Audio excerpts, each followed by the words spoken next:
পিছাবে এটা ঠিক আছে কি বোর্ড আসছে বোর্ড আসছে একটু এদিকে মুখ করুন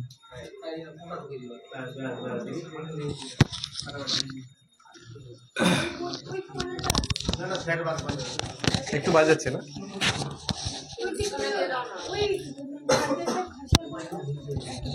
মানে এটা অ্যাকচুয়ালি কি এটা সেটিংটা এখানে হলে হয় তবে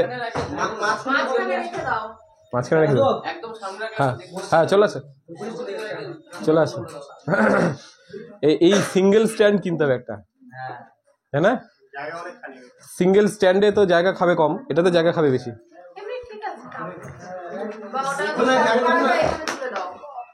ওখান থেকে তাহলে এখানে কি হবে লেখাটা না এই সাইডের গুলো লেখাটা বড় বড় করে পুরো লেখাটা কারণ কি কার কথা না থাক আচ্ছা ওই মাঝখানে রাখলে ভালো হতো কে ধাক্কা মারবে কখন কার কখন ধাক্কা লাগবে তারপরে গিয়ে গল্প শেষ হ্যাঁ আচ্ছা আমাদের নতুনটা বুঝলা এটাতে কোনো দুর্ঘটনা ঘটলে কিন্তু আমার হার্টে চাপ পড়বে আচ্ছা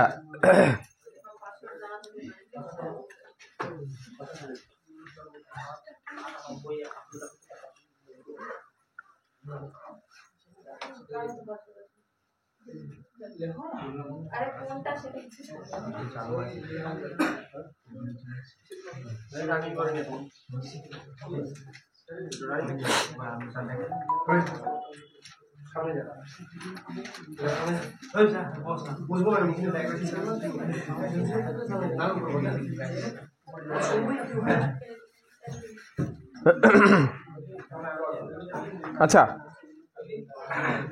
কালকে আর কোশ্চেন বের করা যায়নি আমার এটা একটু প্রবলেম আছে ওই জন্য আরে নতুন কিনলাম টোনারটা তাও সেটিংই নিচ্ছে না 400 টাকা দিয়ে কেনা হলো কাজই লাগছে না আজকে দেখি মিস্ত্রি যদি আসে আচ্ছা একটাখানি চটপট করে কোয়েশ্চেন সেশন করে নিই আগে তারপরে চলে আসি সাবজেক্টে হ্যাঁ কোয়েশ্চেন সেশন এরকম হবে আমি প্রশ্ন বলবো অপশনসগুলো দিয়ে দিব কারো সাইকেলে হাওয়া উঠলো না who is the lucky winner আচ্ছা দেখা যাবে চলো আফটার ক্লাস দেখা যাবে কার লটারি লেগেছে এবার দেখো যে আমাদের ভিটামিন হয় দু রকমের বলেছিলাম আগের দিন জলে তেলে আচ্ছা একটা জলে ওয়াটার সলিউবল হ্যাঁ কোন হ্যাঁ মানে এই জিকেটা ধরবো আর কি কোয়েশ্চেন এক একজন করে কোয়েশ্চেন দিব আমি আগে কোয়েশ্চেনটা দিয়ে দেবো কেউ আগে আনসার শো করবে না আমি যাকে ধরবো বাই নেম সে বলবে কারণ পড়াটা সবার তাহলে জাজমেন্ট হবে আচ্ছা ওয়াটার সলিউবল কোয়েশ্চেনে আনসার দিবা না কিন্তু কেউ ওয়াটার সলিউবল ভিটামিন কোনটা একটা আছে এ বি কেউ আনসার দিবা না ডি আর কে এই চারটা আছে ভিটামিন এর মধ্যে জলে দ্রবণীয় ভিটামিনগুলো কে কে হবে বলো লোকনাথ শিওর তো লোকনাথ বি বলছে রাইট বি আচ্ছা জলে দ্রবণীয় ভিটামিনের নাম হচ্ছে বি যারা জানা না এই চান্সে জেনে নিচ্ছে কিন্তু এরপর আসবে হচ্ছে তেলে দ্রবণীয় ভিটামিন অয়েল কোনটা অয়েল সলিউবল ভিটামিন নাম কি কি অপশন এ ডি ই আর অল মানে সবগুলি হ্যাঁ এ ডি আর কে আছে চারটা অপশন তাই তো আচ্ছা এবার দাঁড়াও এখানটা বলো ইতু বলো কেন পারবো না কেন পড়নি কেন ওই দিন শেষ না পড়ে আসা যাবে না পড়ে আসতে হবে আর না পড়ে আসলে কিন্তু সত্যি কথা আমি এরপর থেকে কারণ আমার এটা পড়া ছিল আগের জিকে ক্লাসে ভিটামিনই হয়েছে নেক্সট লাস্ট উইক যে সোমবার দিন ক্লাস হয়েছে পুষ্টি বিপাক তার মধ্যে হরমোন সমস্ত পুষ্টি খাদ্য ছিল তিনটা টপিক ছিল তার মধ্যে হরমোনও ছিল খনিজ মৌলটলগুলো ছিল আচ্ছা তাহলে এখানটাতে অয়েল সলিউবল ভিটামিন কোনটা হবে বলো সবগুলো হবে ঠিক তো আচ্ছা তাহলে জলে কে দ্রবে মানে মেশে বি সি আর পিটাকে এখন যদিও বাদ দেওয়া হয়েছে ভিটামিনের তালিকায় বি আর সিটাই মেন পিটা এখন পি ভিটামিনের নাম ছিল কি রাসায়নিক নাম ভিটামিন পি আমরা আগে পড়তাম এখন ভিটামিন পি কে বাদ দেওয়া হয়েছে ভিটামিনের তালিকা থেকে তাই তো অনুপম না ভিটামিন পি কে এখনো রাখছে ক্লাসের বইগুলোতে? রাখেনি তো? Very good. কারণ ভিটামিন পি আগে ছিল, এখন ভিটামিন পি কে বাদ দেওয়া হয়েছে। এই ভিটামিনের পি এর যদি রাসায়নিক নাম কোনো কারণে আসে, ধরো আমাদের বলতেই পারে যে আমাদের নবম গ্রহ কে ছিল, আমরা জানি না, আমাদের তো 8টা গ্রহ, তা বললে হবে? জানতে তো হবে যে প্লুটো একটা সময় গ্রহ ছিল, নবম গ্রহ। সেরকম ভিটামিন পিও একটা সময় ভিটামিন ছিল। রেকর্ড হচ্ছে, মানে টাইমার দেখাচ্ছে উপরে, টাইমার আসছে, টাইম, তাহলে রেকর্ড হচ্ছে। হ্যাঁ, টাইম দেখা যাচ্ছে 1 2 3। হ্যাঁ হ্যাঁ, টিক করছে, ওটাই ঠিক। তা ভিটামিন পি যার রাসায়নিক নাম ছিল সাইট্রিন, এটা জেনে রাখতে হবে, সাইট্রিন। ভিটামিন পি এর রাসায়নিক নাম কি ছিল? সাইট্রিন। বাকি ভিটামিনগুলোর প্রত্যেকটা প্রেজেন্ট ভিটামিনগুলোর রাসায়নিক নাম একদম ঠোঁটের আগায় রাখতে হবে, শিওর। যেমন ভিটামিন এ এর রাসায়নিক নাম কি? ভিটামিন এ এর রাসায়নিক নাম রেটিনল। আচ্ছা, ভিটামিন বি1 বলো, বি1। ভিটামিন বি1 এর নাম হচ্ছে থিয়ামিন। Right, very good. আচ্ছা, ভিটামিন বি5, দিশা বলবে বি5। ভিটামিন বি5 না, এটা ঠিক না। আমি আজকে সায়েন্সের ক্লাসে পড়া ধরছি, নেক্সট সোমবার দিন আবার পড়া ধরবো। নেক্সট সোমবার দিন যারা পড়া করবে না, শুনতে খারাপ লাগে ভাই, ভাগিয়ে দেবো। কারণ এখানটা আসবা 3 মাস 4 মাস ধরে পড়লা, জিকে কিছুই হচ্ছে না, ওইটা হবে না। পড়লে আসলে পরে, ক্লাস করলে পরে পড়া করে আসতে হবে, একদম শিওর। এবার অনেকে এটা সুবিধা নেবে, তাহলে না ক্লাসে পড়া হচ্ছে, ক্লাসে যাবো না, ভিডিও রেকর্ড হচ্ছে, বাড়িতে বসে ওটাই দেখে নেবে, ঠিক না? এটা হতেই পারে। এটা হওয়া আর ওটা হওয়ার মধ্যে ফারাকটা কি, যারা আসবে না বুঝতে পারবে। আজকে আমার ওই অঙ্ক ক্লাসে উপরের অঙ্ক আসেইনি, ছবিটা আসেনি, তো কি হয়েছে, আমি ক্লাস করিয়েছি। যারা বাড়িতে ওটা দেখবে তারা পাবে না। আমি সিঙ্গেল স্ট্যান্ড কিনে মাঝখানে বসাবো তারপর থেকে। আচ্ছা, তাহলে ভিটামিন, আর একটা বলো, ভিটামিন বি12 এর রাসায়নিক নাম। ভিটামিন বি12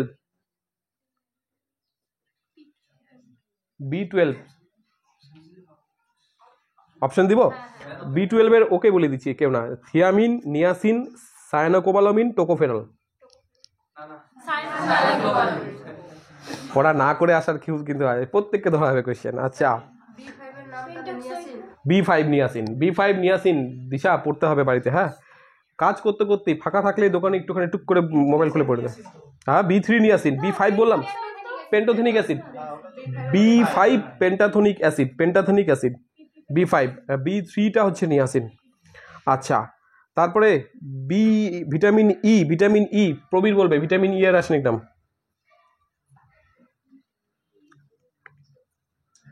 অপশন দিব?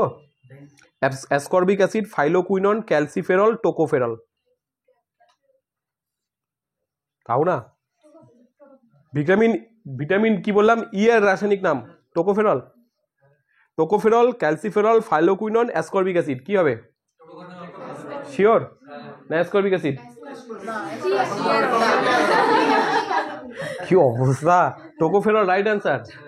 কি সমস্যা। আর কোন ভিটামিনের রাসায়নিক নাম phylloquinone? Vitamin K, very good.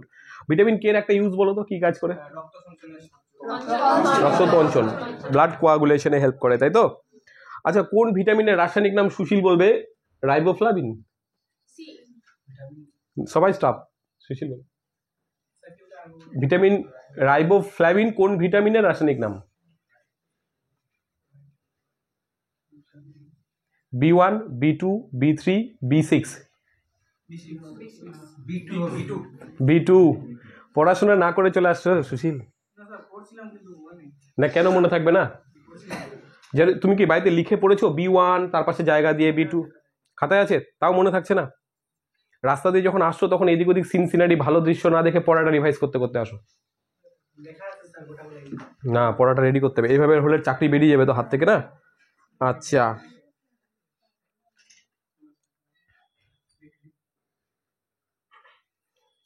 আমাদের শরীরে কোথাও কেটে গেলে, এটা যদি এই চ্যাপ্টারের কোয়েশ্চেন না, তাও একটু জিজ্ঞাসা করছি, কোথাও কেটে গেলে যে রক্তটা জমাট বাঁধে, সেটা কতটা সময় লাগে, কারো জানা আছে?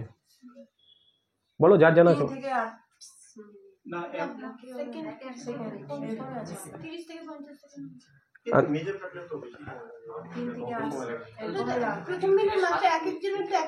এক এক রকম থাকে। অন অ্যান অ্যাভারেজ টাইমটা হচ্ছে 3 থেকে 4 মিনিট।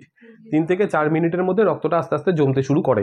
কারো 3-এ জমে, কারো 4-এ জমে, কারো 3.5 জমে, এরকম। হ্যাঁ, আরেকটা টপিক, এটা খাদ্যের চ্যাপ্টারের টপিক, সেটা হচ্ছে কি আমাদের আগের দিন ধরেছিলাম বিএমআর বলো, বেসাল মেটাবলিক রেট। বিএমআর কে কন্ট্রোল করে একটা হরমোন, কি নাম? থাইরক্সিন। আচ্ছা, আমাদের শরীরে বিপি মানে ব্লাড প্রেশার বাড়িয়ে দেয় একটা, আবার বিপি কে কমিয়ে দেয় একটা, দুটো হরমোন, কে বাড়ায় কে কমায়? আরে ওটা তো সুগার, আমি বলছি বিপি ব্লাড প্রেশার।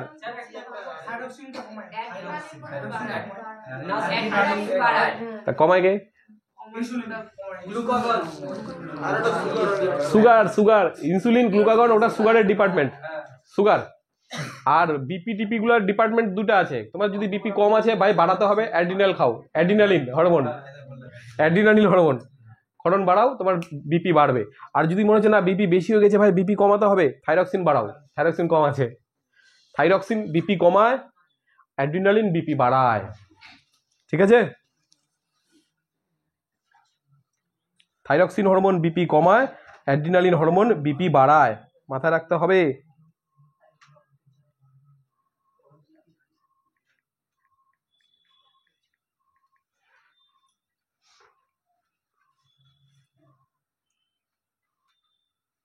তাহলে হরমোনটা বাড়িতে রিভাইজ করেনি ঠিকঠাক করে, হরমোন তো ছিল না, তাহলে এটা পড়তে হবে তো। বীজ, বীজ ঘুমাচ্ছে, বীজের সুপ্ত অবস্থা ভাঙবো, কোন হরমোন দিব? জিবরেলিন, একদম জিবরেলিন। আচ্ছা, আমরা মাস্টার গ্ল্যান্ড কাকে বলে জানি, এগুলো সবই জানি। বৃক্কের ওপরে একটা গ্রন্থি থাকে, তার নামও জানি, অ্যাড্রিনাল গ্রন্থি। আচ্ছা, হরমোন যে কথাটা, এটা কোন ভাষার শব্দ? হরমাও। এটা কোন ভাষার শব্দ হরমাও?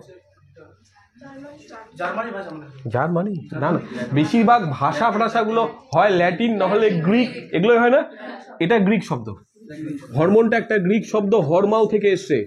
কি থেকে? হরমাও, হরমাও, হরমাও। হরমাও কথার অর্থ কি? উত্তেজিত করা বা জাগ্রত করা। হরমাও কথার অর্থ উত্তেজিত করা বা জাগ্রত করা, তাই তো? প্রভু গ্রন্থির প্রভু বলা হয় কাকে? হাইপোথ্যালামাসকে প্রভু গ্রন্থির প্রভু বলা হয়। আচ্ছা, তাহলে এই হাইপোথ্যালামাস থেকে কি জাতীয় হরমোনগুলো রিলিজ করে? থাইরক্সিন।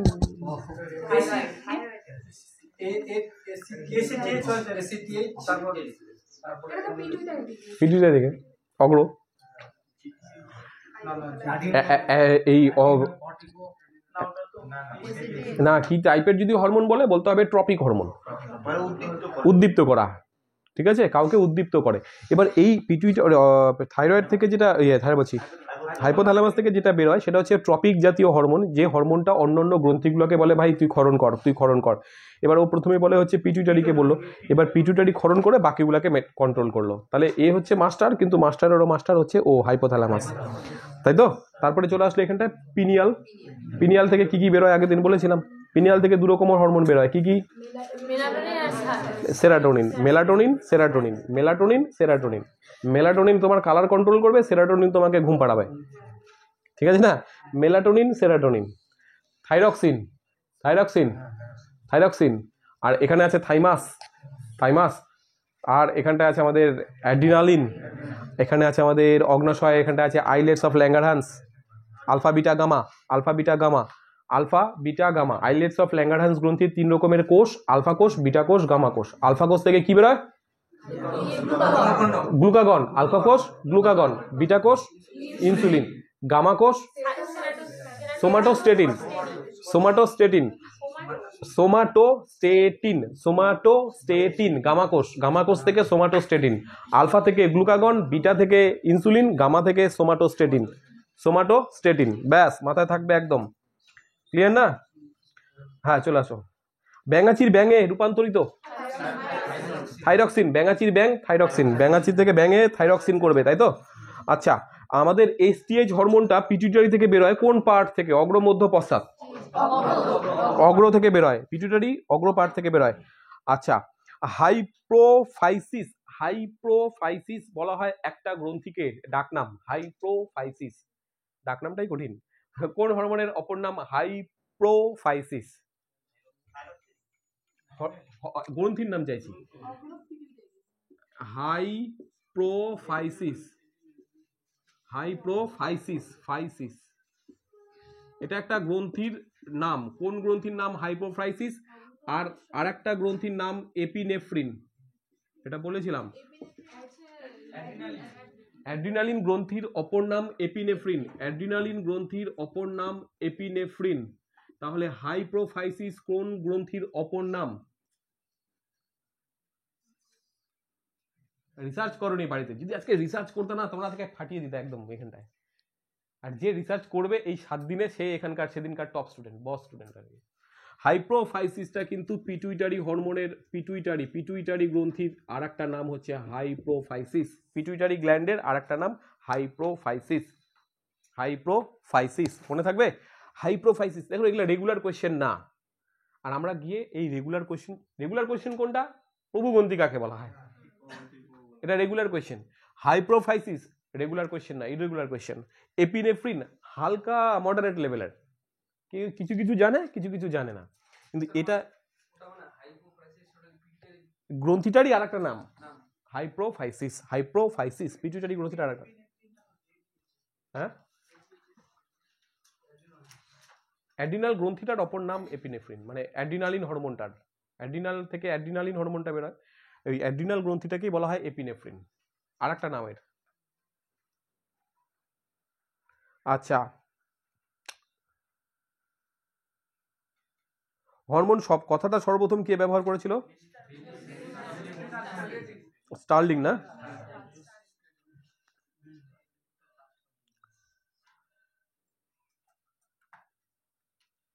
দেখো এরকম প্রশ্ন দিয়েছে, কোন গ্রন্থিকে অন্তঃক্ষরা তন্ত্রের সম্রাট বলা হয়?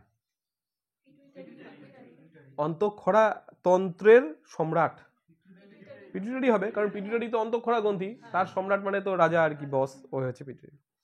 আচ্ছা, প্রোজেস্টেরনটা কোথায় উৎস? ডিম্বাশয়ের পিত্ত গ্রন্থি থেকে। হ্যাঁ, পিত্ত গ্রন্থি, ডিম্বাশয়ের পিত্ত গ্রন্থি থেকে প্রোজেস্টেরন। আচ্ছা, থাইরক্সিন হরমোন যদি কম ক্ষরণ হয় তাহলে বয়স্কদের কি হয়? মিক্সিডিমা। আর বাচ্চাদের হয় ক্রেটিনিজম। ক্রেটিনিজম, ক্রেটিনিজম, মিক্সিডিমা বড়দের, মিক্সিডিমা, ক্রেটিনিজম বাচ্চাদের ক্ষেত্রে, তাই তো? ফল পাকাতে হেল্প করে কোন হরমোন? ইথিলিন। আচ্ছা, এইটা আমরা আগের দিন ক্লাসে বলেছিলাম। হ্যাঁ, প্রশান্ত বলো তো, যেটা ফার্টিলাইজেশন ছাড়াই বীজবিহীন ফল তৈরি করার প্রসেসটাকে কি বলে? তোমার নাম কিন্তু প্রশান্ত না। বারে প্রশান্ত পড়েছো? আগের দিন ছিল না, তারপরে তো জানোনি পড়াটা কি ছিল, কি চলছে। ওই নিষেক ছাড়া বীজবিহীন ফল তৈরি হয়, ওটাকে বলা হয় পার্থেনোকার্পি।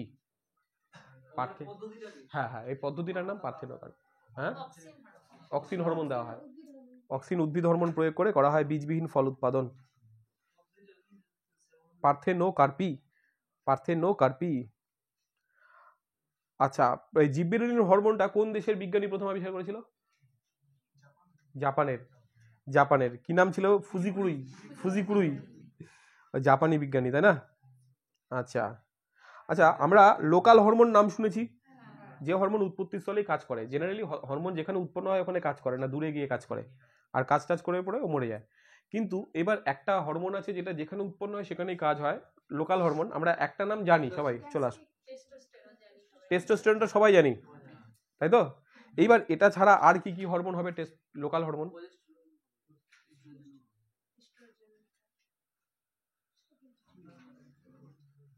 হ্যাঁ, গ্যাস্ট্রিন হবে, গ্যাস্ট্রিন। আর প্রথম আবিষ্কার যে হরমোনটা হয়েছিল ওটাও লোকাল হরমোন, সিক্রেটিন। সিক্রেটিন ওটা ফার্স্ট আবিষ্কার হওয়া হরমোন, সিক্রেটিন, গ্যাস্ট্রিন, এগুলো কিন্তু সমস্তই লোকাল হরমোন।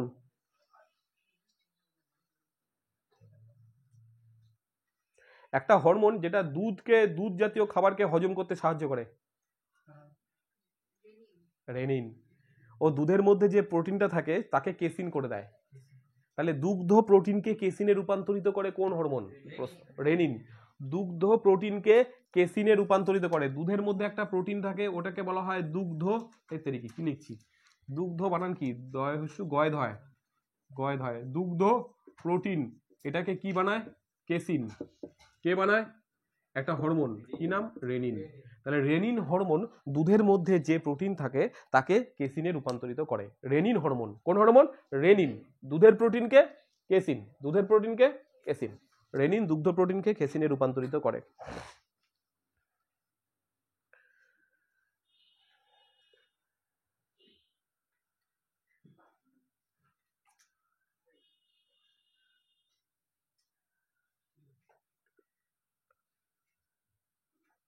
আচ্ছা, জিটিএইচ নাম শুনেছি? জিটিএইচ, জিটিএইচ হচ্ছে গোনাডোট্রফিক হরমোন। কোথা থেকে উৎপন্ন হয়? অগ্রপিটুইটারি থেকে। কাজ কোথায় করে? গোনাড বা জনন গ্রন্থির উপরে কাজ করে, গিয়ে ওখানে ইস্ট্রোজেন আর প্রোজেস্টেরন টেস্টোস্টেরন নিঃসরণে হেল্প করে। ঠিক আছে?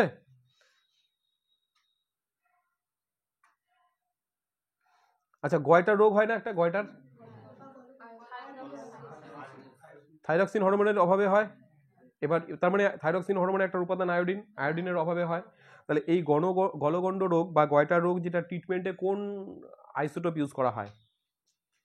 আয়োডিনেরই একটা আইসোটোপ ইউজ করা হবে, কারণ আয়োডিনের অভাবে হয়েছে। আয়োডিনের একটা আইসোটোপ ইউজ করা হয় এই গলগণ্ড রোগের ট্রিটমেন্টে। কোন আইসোটোপ? গলগণ্ড রোগ বা গয়টার রোগ যেটা, লিখো গয়টার I-131, I-131 মানে আয়োডিন 131 আইসোটোপটাকে ব্যবহার করা হয়। আয়োডিন 131,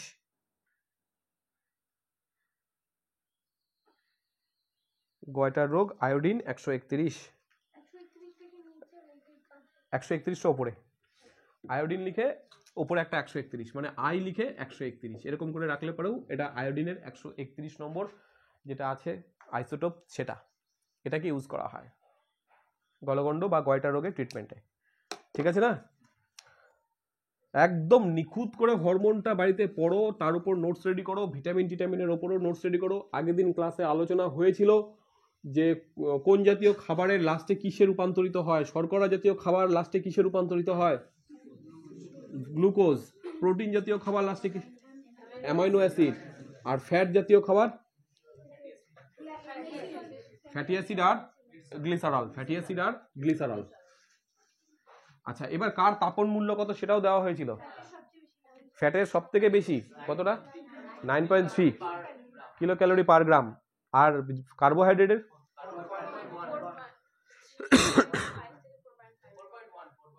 4.1, ওর থেকে সামান্য বেশি প্রোটিন এরকম, কিন্তু ফ্যাটের অনেকটাই বেশি, 9.3, বিশাল বেশি।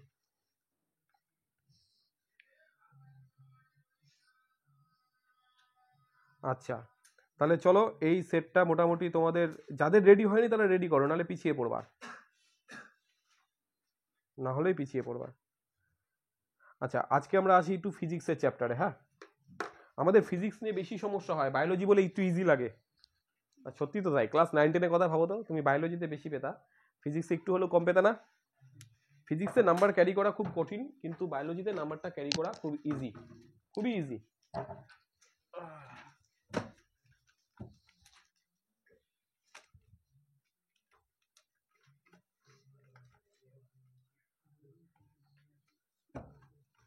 আচ্ছা, আমরা ফিজিক্সের আজকে একটা চ্যাপ্টার বুঝে বাড়ি যাব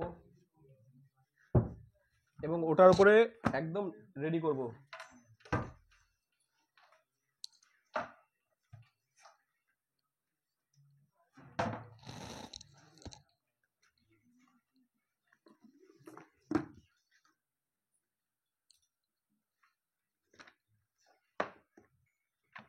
আজকে হিটটা ধরার কথা না। ও আজকে দুপুরবেলা একটা রিমেডিয়াল ক্লাস রাখা আছে, এটা শতকরার উপরে। একদম নতুন এন্ট্রি যারা নিয়েছে, নতুন ছেলেপুলে বা যাদের শতকরা পুরনোতেও সমস্যা আছে তাদের শতকরা ক্লিয়ার হবে। হ্যাঁ, একদম বেসিক লেভেলের ক্লাস। এবার যারা আসার সমস্যা আছে যাদের, তারা আসবে না, রেকর্ডিং পাবা। রিমেডিয়াল ক্লাস শতকরা আজকেই দুপুরবেলায়। হ্যাঁ, আজ 2:30টার সময় দেখি। এটা এটা কি অ্যাকচুয়ালি কি বলতো, আমার দুটো ক্লাস মানে অনেকেরই হয়ে যাচ্ছে এখনকার ক্লাস, তারপরে আবার 2:30টার সময় আসাটা একটু কষ্টকর। এটা কি অনলাইন করে দেবো নাকি? অনলাইনই করে দিই, তাহলে সবাই প্রেজেন্ট থাকবে শতকরাতে। অনলাইন করে দিব, কিন্তু আবার রেকর্ডিংও রেখে দেবো। রেকর্ডিং প্লাস অনলাইন, এটা সুবিধা হবে, তাই না? হ্যাঁ হ্যাঁ, না ঠিকই আছে, কারণ অনলাইনে আসাটা মুশকিল হবে মনে হয়। তাহলে আজ 2:30 PM শতকরা রিমেডিয়াল ক্লাস হবে অনলাইনে। শতকরার রিমেডিয়াল ক্লাস হবে অনলাইনে।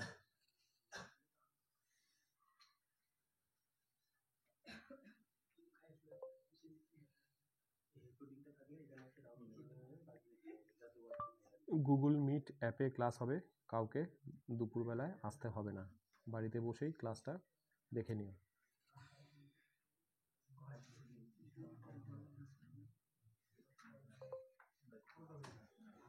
হ্যাঁ, কারণ অনেকেই আসাটা মুশকিল আছে, 2:30 থেকে করবো, 2:30। ঠিক আছে, এটা মনে হয় বেশি বেটার হবে, কারণ সত্যি আসাটা 2-3 বার করে হয়ে যাবে, তখন মুশকিল হবে। আর রেকর্ডিং থাকলে পরে তোমাদের সুবিধাও আছে, পরে দেখে নিতে পারবা যখন ইচ্ছা।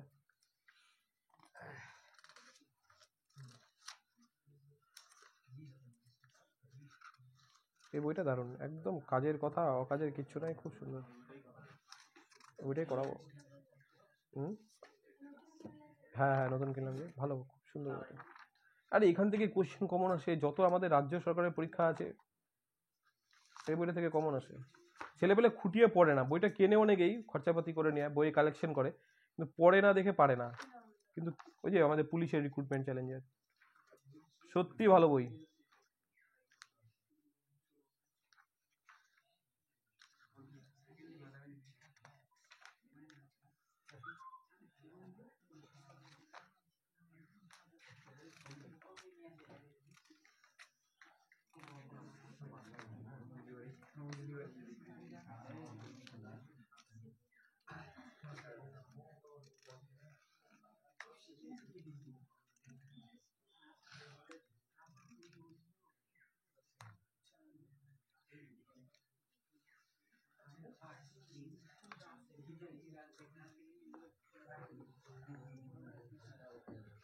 আচ্ছা দেখো, একটা সপ্তাহ পর পর করে জিকে ক্লাস, তো এক সপ্তাহে তোমরা হাইয়েস্ট 2টো চ্যাপ্টার ওঠাতে পারবা, মানে আমার হিসাব বলে এক সপ্তাহ আমরা জিকে যদি বাড়িতে, তোমাদের মধ্যে সবাই উঠাবে না, ভাগ্য ভালো সবাই উঠাবে না, তাহলে সবাই চাকরি পেয়ে যাবে।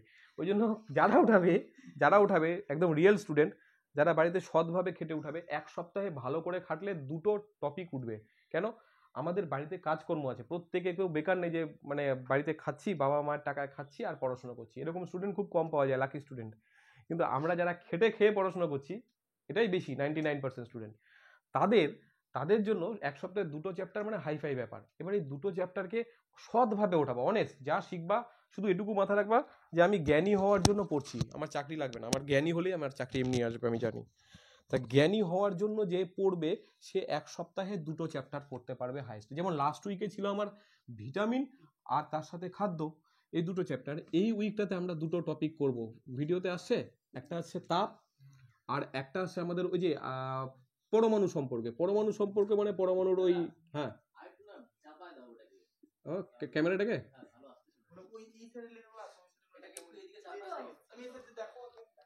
আচ্ছা আচ্ছা তোমরা দেখো তাহলে বুঝতে পারবা, দেখো তো আসছে কি না, ভালো আছে, তোমাদের দেখা অসুবিধা হচ্ছে না তো, একটু এদিকে, হ্যাঁ জুম তো নেই করা,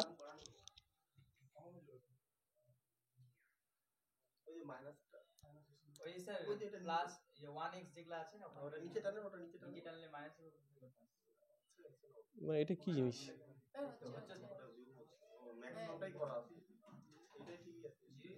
ঠিকই আছে, আচ্ছা মোটামুটি ঠিক আছে।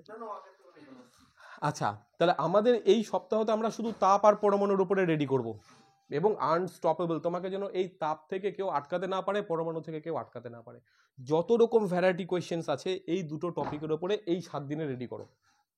তাপ, সবার আগে আসি তাপ মানে যেটাকে আমরা বলি কি হিট, নাকি হিট। আচ্ছা তাহলে তাপের মধ্যে আমাদের কি কি পড়তে হবে, তাপের মধ্যে পড়তে হবে, তাপ হচ্ছে সবার আগে এক ধরনের শক্তি, এনার্জি না তাপ শক্তি, আমরা বলি তো তাপ শক্তিকে কাজে লাগিয়ে বিদ্যুৎ শক্তি তৈরি করা হয়। ফারাক্কায় যাও, ফারাক্কায় কিন্তু তাপ বিদ্যুৎ কেন্দ্র, তাই তো? তাহলে এই তাপের মধ্যে যে শক্তিটা থাকে সেই শক্তিটাকে কনভার্ট করা হয় বিদ্যুতে, তাই তখন হয়ে যায় বিদ্যুৎ শক্তি। আর ভারতের যে বিদ্যুৎ শক্তির মেজর পার্টটাই কিন্তু আসে তাপ বিদ্যুৎ কেন্দ্র থেকে, তাপবিদ্যুৎটাই বেশি উৎপন্ন হয় ভারতে। আচ্ছা, এবার গেল তাপ এক প্রকার শক্তি। আর তাপ কোনো বস্তুতে যখন ঢোকে তখন সেই বস্তুর তাপমাত্রা বেড়ে যায়। তাহলে তাপ যদি কোনো বস্তুতে ঢোকে তাহলে কি হয়, তার তাপমাত্রা বাড়তে থাকে নাকি।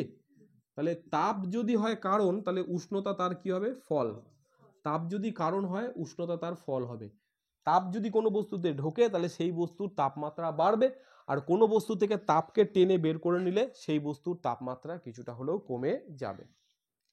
তাহলে তাপ আর তাপমাত্রা কি একই জিনিস? না, দুটো কিন্তু ফারাক আছে। এটা হচ্ছে কারণ আর এটা হচ্ছে ফলাফল। অবস্থাটা বোঝায় তাপমাত্রা দিয়ে। তাপ ঢুকলে অবস্থাটা পাল্টে যায়। আচ্ছা, যেমন জ্বর হলে তোমার শরীরে প্রচুর তাপ ঢুকে যায়, তোমার শরীরটা গরম হয়, তাহলে তোমার শরীরে তাপমাত্রা বেড়ে গেছে। তাহলে জ্বর এমন একটা রোগ যেটা তোমার শরীরে তাপ বাড়ায়, তাহলে এটা হচ্ছে জ্বর। আর হলে পরে কি হবে, তোমার শরীরে তাপমাত্রা বেড়ে যাবে। এইবার তাপ আর তাপমাত্রার মধ্যে বেসিক কিছু ফারাক আছে, যে ফারাকটা খুব দরকার, সেটা হচ্ছে এর এককে ফারাক, ইউনিট। ইউনিট আবার দু রকমের হয়, একটা হচ্ছে সিজিএস ইউনিট হয়, আর একটা হয় এসআই ইউনিট, তাই তো? আচ্ছা, এর বেলাতেও তাই, সিজিএস ইউনিট হবে একটা, আর একটা হবে এসআই ইউনিট। তার তাপের সিজিএস এককটা কি শিওর? তাপের সিজিএস একক ক্যালোরি, তাহলে এসআই একক হচ্ছে জুল। এসআই একক হচ্ছে জুল। আর তাপের হচ্ছে তাপমাত্রা গেল হচ্ছে সিজিএস একক। আমাদের খুব কনফিউশন হয়, এই এককেই কনফিউশন।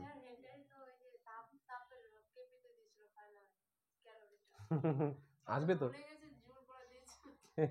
কি 1 নম্বর গেল না, 1.5 নম্বর গেল, যা। চলো, তাহলে এবার তাপমাত্রার যে এককগুলো সিজিএস আর এসআই, কে জানে? আরে বলো, এটা তো জানো। সিজিএস এ হয় ডিগ্রি সেলসিয়াস আর এসআই তে হয় কেলভিন। খুব ইম্পর্টেন্ট, এই ছক থেকে কোশ্চেন আসবে কিন্তু। হ্যাঁ, তারপরে কি হয়, ইনস্ট্রুমেন্ট মানে যন্ত্র। কোন যন্ত্র দিয়ে কোনটা মাপবো।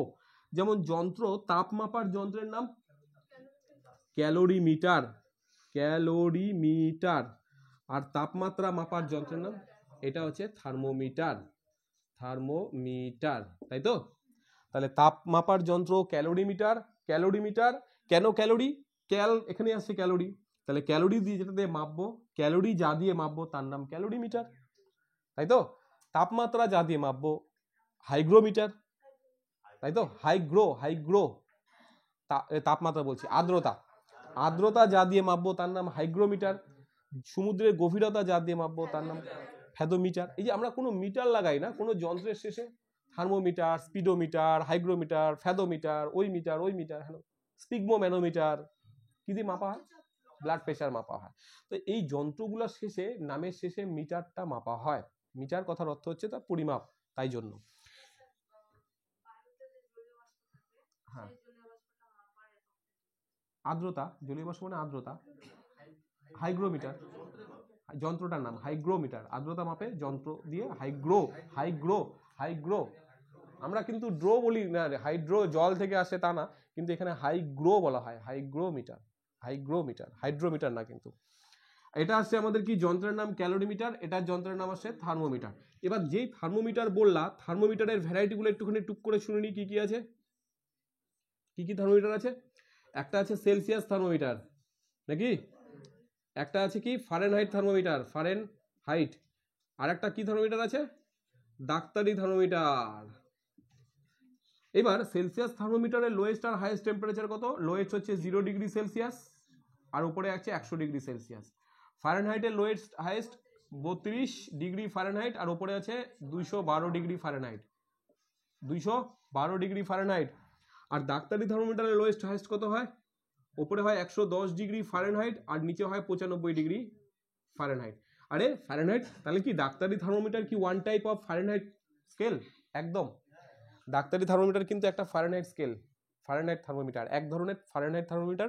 যদিও এটা পুরো টেম্পারেচারটা লাগে না, শুধুমাত্র 95 থেকে 110 এই রেঞ্জটা নিলেই চলে যায়, কারণ মানুষের শরীরের টেম্পারেচার এর মধ্যেই ঘোরাফেরা করে। 98 পয়েন্ট কত আসছে সামথিং, তাহলে মানুষের শরীরের টেম্পারেচার 98 পয়েন্ট সামথিং হয়, 98.66 এরকম আসে। তার থেকে বাড়লেই জ্বর আসে, তখন বেড়ে যায় টেম্পারেচার 100, 102, 103, 104, 105, 106 অব্দি কেউ টেকে না, টপকে যায়, কিন্তু হাইয়েস্ট 102, 104 আসলে বিশাল ব্যাপার। তাহলে এইটা হচ্ছে ডাক্তারি থার্মোমিটার।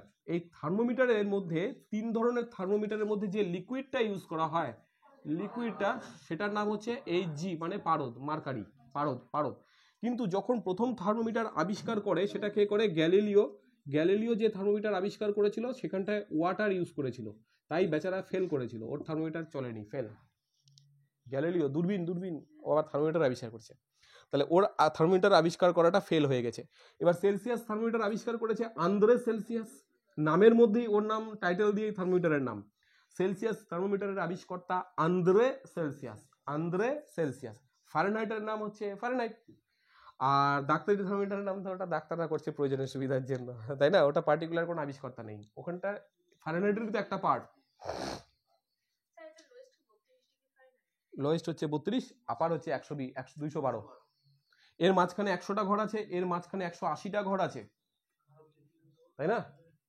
তাহলে এটা যদি বলে প্রাথমিক অন্তর, অনেক সময় প্রশ্ন দেয় প্রাথমিক অন্তর, সেলসিয়াসের প্রাথমিক অন্তর কি হয়? হাইয়েস্ট লোয়েস্টের গ্যাপ 100, কারণ 0 আর 100-র মধ্যে গ্যাপ কত? 100। ফারেনহাইটের প্রাথমিক অন্তর বললে এই দুটো বিয়োগ করে দেখবা 180 পাবা, তাহলে ফারেনহাইটের প্রাথমিক অন্তর কত? 180। আর ডাক্তারি তো ওরকম চায় না, এই দুটোরই চায়। হ্যাঁ ওইটা বলবো এবার। এইটুকুটা কি সেদ্ধ হয়েছে? তাহলে এটুকু থেকে আমরা কি কি শিখলাম? চট জলদি একদম। আমরা জানলাম তাপ একরকম শক্তি ভাই, তাপ আর তাপ কারণ তাপমাত্রা ফল, আর তাপ মাপা হয় সিজিএস এ ক্যালোরিতে, এসআইতে জুল, তাপমাত্রা সিজিএস এ ডিগ্রি সেলসিয়াস, এসআইতে কেলভিন। আচ্ছা, আর যন্ত্র হচ্ছে ক্যালোরিমিটার, তো ওটা থার্মোমিটার। থার্মোমিটারের 3টা ভ্যারাইটি, সেলসিয়াসের লোয়েস্ট হাইয়েস্ট 0 100, 32 212 95 110। এবার প্রথম থার্মোমিটার আবিষ্কার করেছে গ্যালিলিও, তরল ইউজ করেছিল জল, ফেল করে গেছে। তারপরে থার্মোমিটার আবিষ্কার করলো সেলসিয়াস, কি দিল? লিকুইড পারদ, আন্দ্রে সেলসিয়াস। এটা আবিষ্কার করছে আন্দ্রে সেলসিয়াস। ফারেনহাইটটা তো ফারেনহাইট, ক্লিয়ার একদম? হিটের এইটুকুর উপরে কোয়েশ্চেন যা যা আসবে দেখে নিব একদম। এইবার হিটের উপরে ছোট ছোট অঙ্ক আসে, হিটের উপরে ছোট ছোট, দাঁড়াবো, রেকর্ড আছে এখন তো অ্যাভেলেবেল মার্কেটে, তাই না? তাহলে তাপ আর তাপমাত্রা দুটো বিষয় আমাদের কাছে একদম পরিষ্কার। এইবার চলে আসি হচ্ছে আমাদের তাপ আর তাপমাত্রা। যখন আমরা দেখছি যে সেলসিয়াস আর ফারেনহাইট, এটার উপরে একটুখানি ডিটেলসটা দেখে নিই, তারপর আজকে পরমাণুটা কভার করব, তারপর বাড়ি যাব, নোটস রেডি করব। আমি এই কদিন যখন যাকে যেটা প্রশ্ন ধরবো যেন পারি। সিরিয়াস হয়ে যাও ভাই, চাকরি লাগবে, একদম সিরিয়াস হয়ে যাও। ওই 1 নম্বর 2 নম্বরের জন্য ফেল করা, ওগুলো বন্ধ করে দাও, ভয়ঙ্কর হয়ে যাও, ভয়ঙ্কর ফেরোসা স্টুডেন্ট। এইবার আসো সেলসিয়াস আর ফারেনহাইট যে থার্মোমিটার দু রকমের বললাম, একটা হচ্ছে সেলসিয়াস থার্মোমিটার, একটা ফারেনহাইট থার্মোমিটার। এদের মধ্যে রিলেশন হচ্ছে C/5 ইকুয়াল টু F-32/9। এটা কি? এটা সেলসিয়াস আর ফারেনহাইট স্কেলের মধ্যে রিলেশন কার? সেলসিয়াস আর ফারেনহাইট স্কেলের মধ্যে রিলেশন। এটা জানা কেন দরকার? এর উপরে প্রশ্ন হয় কোন তাপমাত্রায় দুটো স্কেল সমান রিডিং দেয়। এটা আমাদের মুখস্থ, যে কোন তাপমাত্রায় দুটো স্কেলই সমান দেয় তাপমাত্রা, সেটা হচ্ছে -40 ডিগ্রি সেলসিয়াস বা -40 ডিগ্রি ফারেনহাইট। এই -40 ডিগ্রি সেলসিয়াস তাপমাত্রাটা এমন একটা তাপমাত্রা যেটা দুটো স্কেলেই সেম আসবে রিডিং। হ্যাঁ, এবার এটা একটা প্রশ্ন, এটা করে দেখাতে হয় না বা করতেও লাগে না, কিন্তু প্রশ্ন এরকম দেয়, আজকে তোমার বাড়িতে টেম্পারেচার দেখাচ্ছে ফারেনহাইটে সাপোজ 100 ডিগ্রি ফারেনহাইট, তাহলে সেলসিয়াসে কত হবে? এখান থেকে বের করতে পারবো আমরা, ঠিক আছে? বা আজকে আমাদের সেলসিয়াসের টেম্পারেচার কত অ্যাপ্রক্স? মোটামুটি ধরো কত হবে? 18 22, 18 20 22, আচ্ছা ধরলাম 22 ডিগ্রি। তাহলে আজকে কালিয়াগঞ্জের টেম্পারেচার 22 ডিগ্রি সেলসিয়াস, তাহলে সি এর ঘরে 22 বসালাম বাই 5। এফ এর মানটা মানে ফারেনহাইটে যদি এই রিডিংটা জানতে চাই তাহলে কত হবে? তাহলে আমরা কি করব? 5 ইন্টু এফ মানে 5f, আর 5 ইন্টু 32 মানে 160, ইন্টু 9 দুগুণ 18 আর 8 হাতে 1, 9 দুগুণ 18 এটা, ঠিক আছে না? 160 কে কেটে ওই পাশে নিয়ে যাই, -160টা এসে +160, 0 আর 8 8, 9 6 15 5 হাতে 1, 2 আর 1 3, 358। তাকে কত দিয়ে ভাগ করবা? 5 দিয়ে ভাগ করবা। 5 7 35, 5 1 কে 5, 3 5 6 30, তাহলে এত ডিগ্রি ফারেনহাইট, 71.6 ডিগ্রি ফারেনহাইট কালিয়াগঞ্জের টেম্পারেচার আজকে। যদি 22 ডিগ্রি সেলসিয়াস হয় তাহলে ফারেনহাইট স্কেলে দেখাবে 71.6। এই ছোট ছোট চেঞ্জেস গুলো আসে। একটা টেম্পারেচার বলে দিবে, বলবে ওটাকে ফারেনহাইটে কনভার্ট করো, বা ফারেনহাইট বলে দিল সেলসিয়াসে কনভার্ট করো। পারবো না? একদম শিওর পারবো। এই ফর্মুলাটা মাথায় রাখতে হবে। C/5 equal to F minus 32/9, C/5 equal to F minus 32/9। চলো ডান, পারবো। আচ্ছা, এইবার তাপের বড় একক যদি চায় তখন কিন্তু ওই ডিগ্রি সেলসিয়াস এই সেই দিলে হবে না। তাপের বৃহত্তম একক কি? পারসেক তো দূরত্ব মাপে। তাপ মাপবো বড় একক, কিউসেক দিয়ে তো আয়তন মাপে চলে। হ্যাঁ, অপশন দিলে পারা যাবে। এটা ডবসন একদম না। ডবসনে কি করা হয়?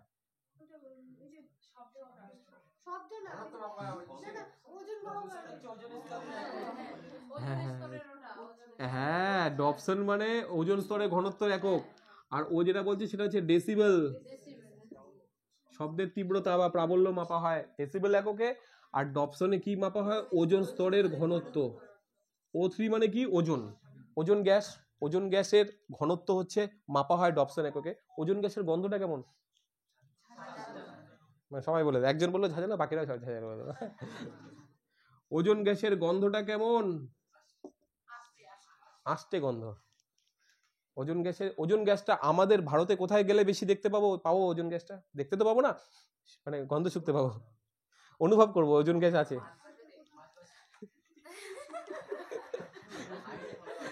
না ওজন না না না, ভারতে যে আমাদের সি কোস্ট লাইন গুলো আছে না, এইদিকে ওজন গ্যাসের মাত্রাটা বেশি থাকে।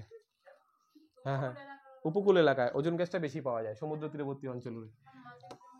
না না, মাছের পরিমাণ বেশি তার জন্য না, মানে হ্যাঁ হ্যাঁ হ্যাঁ হ্যাঁ, স্কিন ক্যান্সার হওয়ার চান্স বেশি থাকবে অ্যাকচুয়ালি, তার থেকেও বেশি থাকবে পাহাড়িতে। পাহাড়ে গেলে পরে তোমার স্কিন ক্যান্সার আর চোখের 12টা বাজার বেশি চান্স থাকবে। কারণ কারণ পাহাড়ে যত তুমি হাই অল্টিটিউডে উঠবা উপরে, তত তোমার উপরে ইউভিটা ডাইরেক্ট চাপ দিবে, ইউভিটা বেশি মারবে। তাই পাহাড়ে যখন যারা এই ট্রেকিংয়ে যায় বা ট্যুরে যায়, হ্যাঁ, সান্দাকফু যারা, আমি সান্দাকফু গেছিলাম ট্রেকিংয়ে, তখন না ওই সানস্ক্রিন নিয়ে গেছিলাম।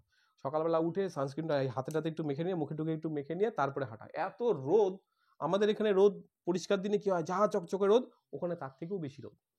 এবং অদ্ভুত ব্যাপার হয় ওয়েদার চেঞ্জেস, যখন একটা লেভেল অবধি গেলাম, মানেভঞ্জন থেকে ট্রেকিং শুরু হয়, মানেভঞ্জন ওখানে গিয়ে দেখে ঠান্ডা লাগছে, জ্যাকেট ট্যাকেট পরে ঘুরছি। মানেভঞ্জন থেকে আইটু উপরে উঠলে টুমলিং অনেকগুলো পয়েন্ট পড়ে, একটা স্টেজে গিয়ে সোয়েটার টোয়েটার খুলে শুধু টি শার্ট পরে, খালে হাফ টি শার্ট পরে উঠছি, গরম লাগছে। এতটাই সূর্যের ওখানে তীব্রতা, এতটাই পাওয়ার, আর সাদা কি চকচকা কি আলো কি, আর আকাশ মনে হচ্ছে একদম কেউ উজালা মাখিয়েছে। উজালা হয় না নীল, জামা কাপড়ে উজালা মারা আকাশ, ফুল নীল, প্রচুর নীল, এরকম হয় ওখানে পাহাড়ে উঠলে পরে। অদ্ভুত ফিলিংস, দারুণ ফিলিংস। তা ওই ট্রেকিংয়ে যারা যায় তারা সানস্ক্রিন নিয়ে যায়, কারণ ওখানে ইউভিটা খুব পড়ে, স্কিনে পড়ে, চোখে পড়ে। তাই চোখে, খালি চোখে কেউ ঘোরে না, ট্রেকিংয়ে যায় যারা সানগ্লাসটা কম্পালসারি নেয়, আর গায়ে সানস্ক্রিন মেখে নেয় ইউভি থেকে বাঁচার জন্য। সেখানে সানস্ক্রিনগুলোতে লেখা থাকে না ইউভি প্রোটেক্টর, ওটা ওই জন্য। তাপের সব থেকে বড় এককের নাম হচ্ছে থাম। তাছাড়াও আরো একক আছে, British thermal unit, BTHU, British thermal unit, কিন্তু এর থেকেও বড় একক হচ্ছে থাম। একটা তাপের একক হচ্ছে ব্রিটিশ থার্মাল ইউনিট, হ্যাঁ, থার্মাল এখানে টিএইচ দিবা, আর বা বিটিইউ বলা হয়। আর একটা এর থেকেও বড় এককের নাম হচ্ছে থাম, THERM, বাংলায় বলে থাম। এই থামটা হচ্ছে তাপমাত্রা পরিমাপ করার টপ বস একক। যেমন দূরত্বের বস একক কি? দূরত্ব মাপার পারসেক, তারপরে আলোকবর্ষ, তারপরে কিলোমিটার, মিলিমিটার, হেন তেন। কিন্তু তাপেরও সব থেকে বড় একক হচ্ছে থাম, সব থেকে বড় ইউনিট। এটা বিটিইউচ, ব্রিটিশ থার্মাল ইউনিট, এটাও তাপ মাপা হয়। তাপের একটা একক ব্রিটিশ থার্মাল। তোমাকে এরকম করে না ওরা ঘুরপাক খাওয়াবে, বলবে নিচের কোনটি তাপ পরিমাপ করার একক। তুমি তো ভাববা হয় ক্যালোরি থাকবে, না হয় এটা থাকবে, জুল থাকবে, এগুলা কিছুই নেই। তুমি দেখলা ওখানটায় অপশন দিয়েছে ব্রিটিশ থার্মাল ইউনিট, অপশন দিয়েছে ডিগ্রি সেলসিয়াস, অপশন দিয়েছে কেলভিন, অপশন দিয়েছে আর একটা কিছু, জুল, মানে সরি জুল দেয়নি, অপশন দিয়েছে মনে করো আর একটা কিছু। এই এর মধ্যে একটাই কমন পাচ্ছি, বিটিইউ, ব্রিটিশ থার্মাল ইউনিট। তুমি কিন্তু তাপের একক মানে ক্যালোরি আর জুল এক্সপেক্ট করে বসে থাকবা, কমন নাও পেতে পারো, ওখানে হবে ব্রিটিশ থার্মাল ইউনিট, বা থাম থাকতে পারে, তাহলে থাম হবে। চলো তাহলে তাপের এই ব্যাপারটা ক্লিয়ার আছে। আচ্ছা, তাপের এখানে আরেকটা ইম্পর্টেন্ট জিনিস, সেটা হচ্ছে হিমমিশ্র পড়তে হয়। হিমমিশ্র থেকে কোয়েশ্চেন আসে। হিমমিশ্র মানে দুটো পদার্থ মিশিয়ে দিয়ে টেম্পারেচারটাকে আরো কমিয়ে দেওয়া। শুধু যদি তুমি বরফ নাও তাহলে বরফের টেম্পারেচার কত হয়? 0 ডিগ্রি সেলসিয়াস। মাছের ওপরে, বাজারে মাছের ওপরে শুধু বরফের ওপরে মাছ রেখেছো, তা বরফ গলে গলে গলে গলে গলে জল হয়ে যাবে আর মাছটা তখন পচে যাবে। তাই জন্য বরফের সাথে ওরা এক্সট্রা করে কি মেশায়? লবণ। তখন বরফ আর লবণের এই মিক্সচার, দুটোর মিক্সচারটা টেম্পারেচার তৈরি করে -23 ডিগ্রি সেলসিয়াস। ওরে বাবা, 0 থেকে আরো অনেক কম, -23। এই জন্য এই মিশ্রণটাকে বলা হয় হিমমিশ্র। শুধু কি বরফ আর আমাদের হিমমিশ্র আসলে পারে ভাই? শুধু বরফ আর লবণ, বরফ আর লবণ, এছাড়া কিছুই জানি না। কিন্তু আরো কয়েকটা আছে হিমমিশ্র, আমি জানি না এই বইতে আছে কিনা, না থাকার সম্ভাবনা ম্যাক্সিমাম। না, বরফটা গলবে না তো, -23 বরফ। এবার যদি বরফের টেম্পারেচার হয় 0, এ তো সহজেই গলে যাবে, বাইরে থেকে তাপ নিবে, টুক করে গলতে শুরু করবে। কিন্তু যেই বরফের টেম্পারেচার হয়ে যাবে -23, সে কি গলবে? চট করে গলবে না। তাই জন্য বরফের উপরে লবণ মিশিয়ে তার উপরে ইলিশ মাছগুলোকে রাখা হয়। এই বরফ আর লবণের মধ্যে হিমমিশ্র টেম্পারেচারটা কত? -23 ডিগ্রি। কি রেশিওতে মেশানো হয়? 3:1। কি রেশিওতে মেশানো হয়? 3 ভাগ বরফ তো 1 ভাগ লবণ, 3 ভাগ বরফ তো 1 ভাগ লবণ, রেশিওটা চায়। এই এরকম প্রশ্ন হয়। হিমমিশ্র ক্লিয়ার? এছাড়াও আরো হিমমিশ্র কিছু আমাকে প্রোভাইড করতে হবে, এটাই শুধু হিমমিশ্র না, আরো অনেকগুলো এক্সাম্পল আছে। অ্যামোনিয়াম ক্লোরাইড দিয়েও কিন্তু হিমমিশ্র তৈরি করা যায়। অ্যামোনিয়াম ক্লোরাইড দিয়েও হিমমিশ্র তৈরি হয়, ওর সাথে আরেকটা কিছু ম্যাটেরিয়ালস দিতে হয়। ঠিক আছে না?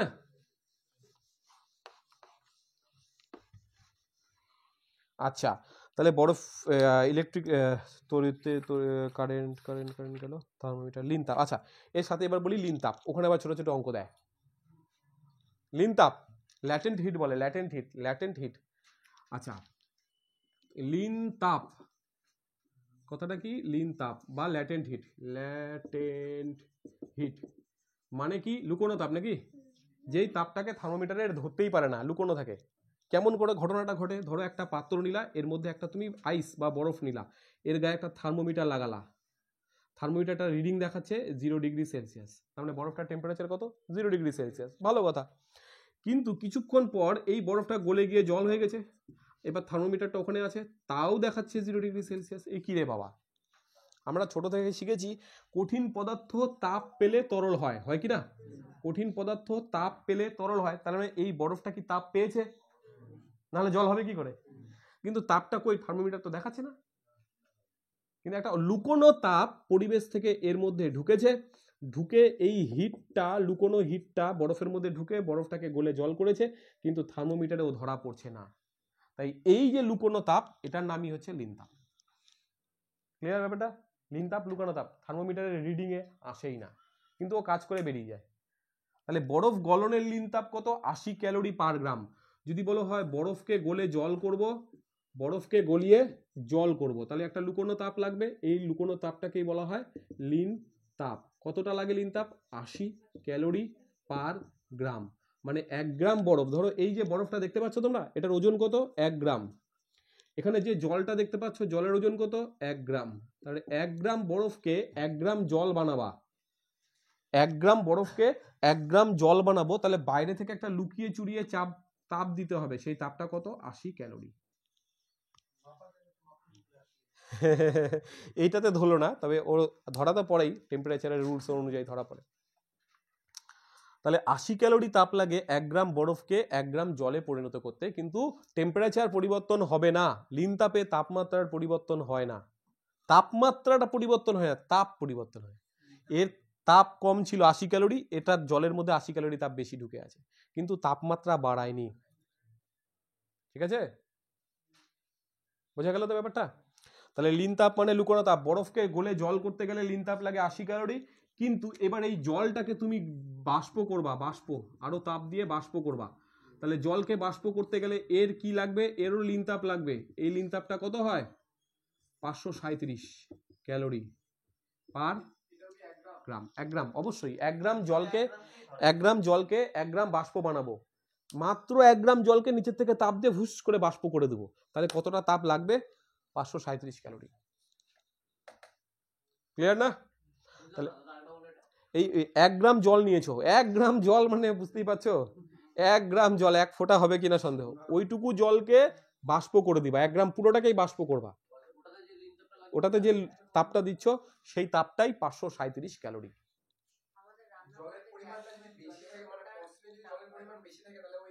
তাপটা বাড়বে। তোমার 1 গ্রামের জায়গায় তোমার হচ্ছে 5 গ্রাম জলকে বাষ্প করবো, তাহলে কতটা তাপ লাগবে? এটাকে 5 দিয়ে গুণ করবো, ঠিক আছে না? এবার কেমন লেভেলের প্রশ্ন আসে, ঘটনাটা বুঝলাম তো? তাহলে বরফকে তাপ দিলে জল, জলকে তাপ দিলে বাষ্প। বেশ, তাহলে চেঞ্জেস গুলোর উপরে কোশ্চেন হয়। কিরকম প্রশ্ন হয়? তোমার কাছে 10 গ্রাম বরফ আছে। কত গ্রাম বরফ? 10 গ্রাম বরফ হলো। এটা হচ্ছে তোমার কাছে একটা 10 গ্রাম বরফ আছে। তোমাকে বললো ভাই এই 10 গ্রাম বরফকে তুমি 10 গ্রাম বাষ্প বানাবা, ভেপার, তাহলে টোটাল তোমার কতটা তাপ দিতে হবে? না, এখানে একটা গল্প আছে। তুমি বরফকে কি ডাইরেক্ট বাষ্প করতে পারবা? আগে জল, জল থেকে বাষ্প।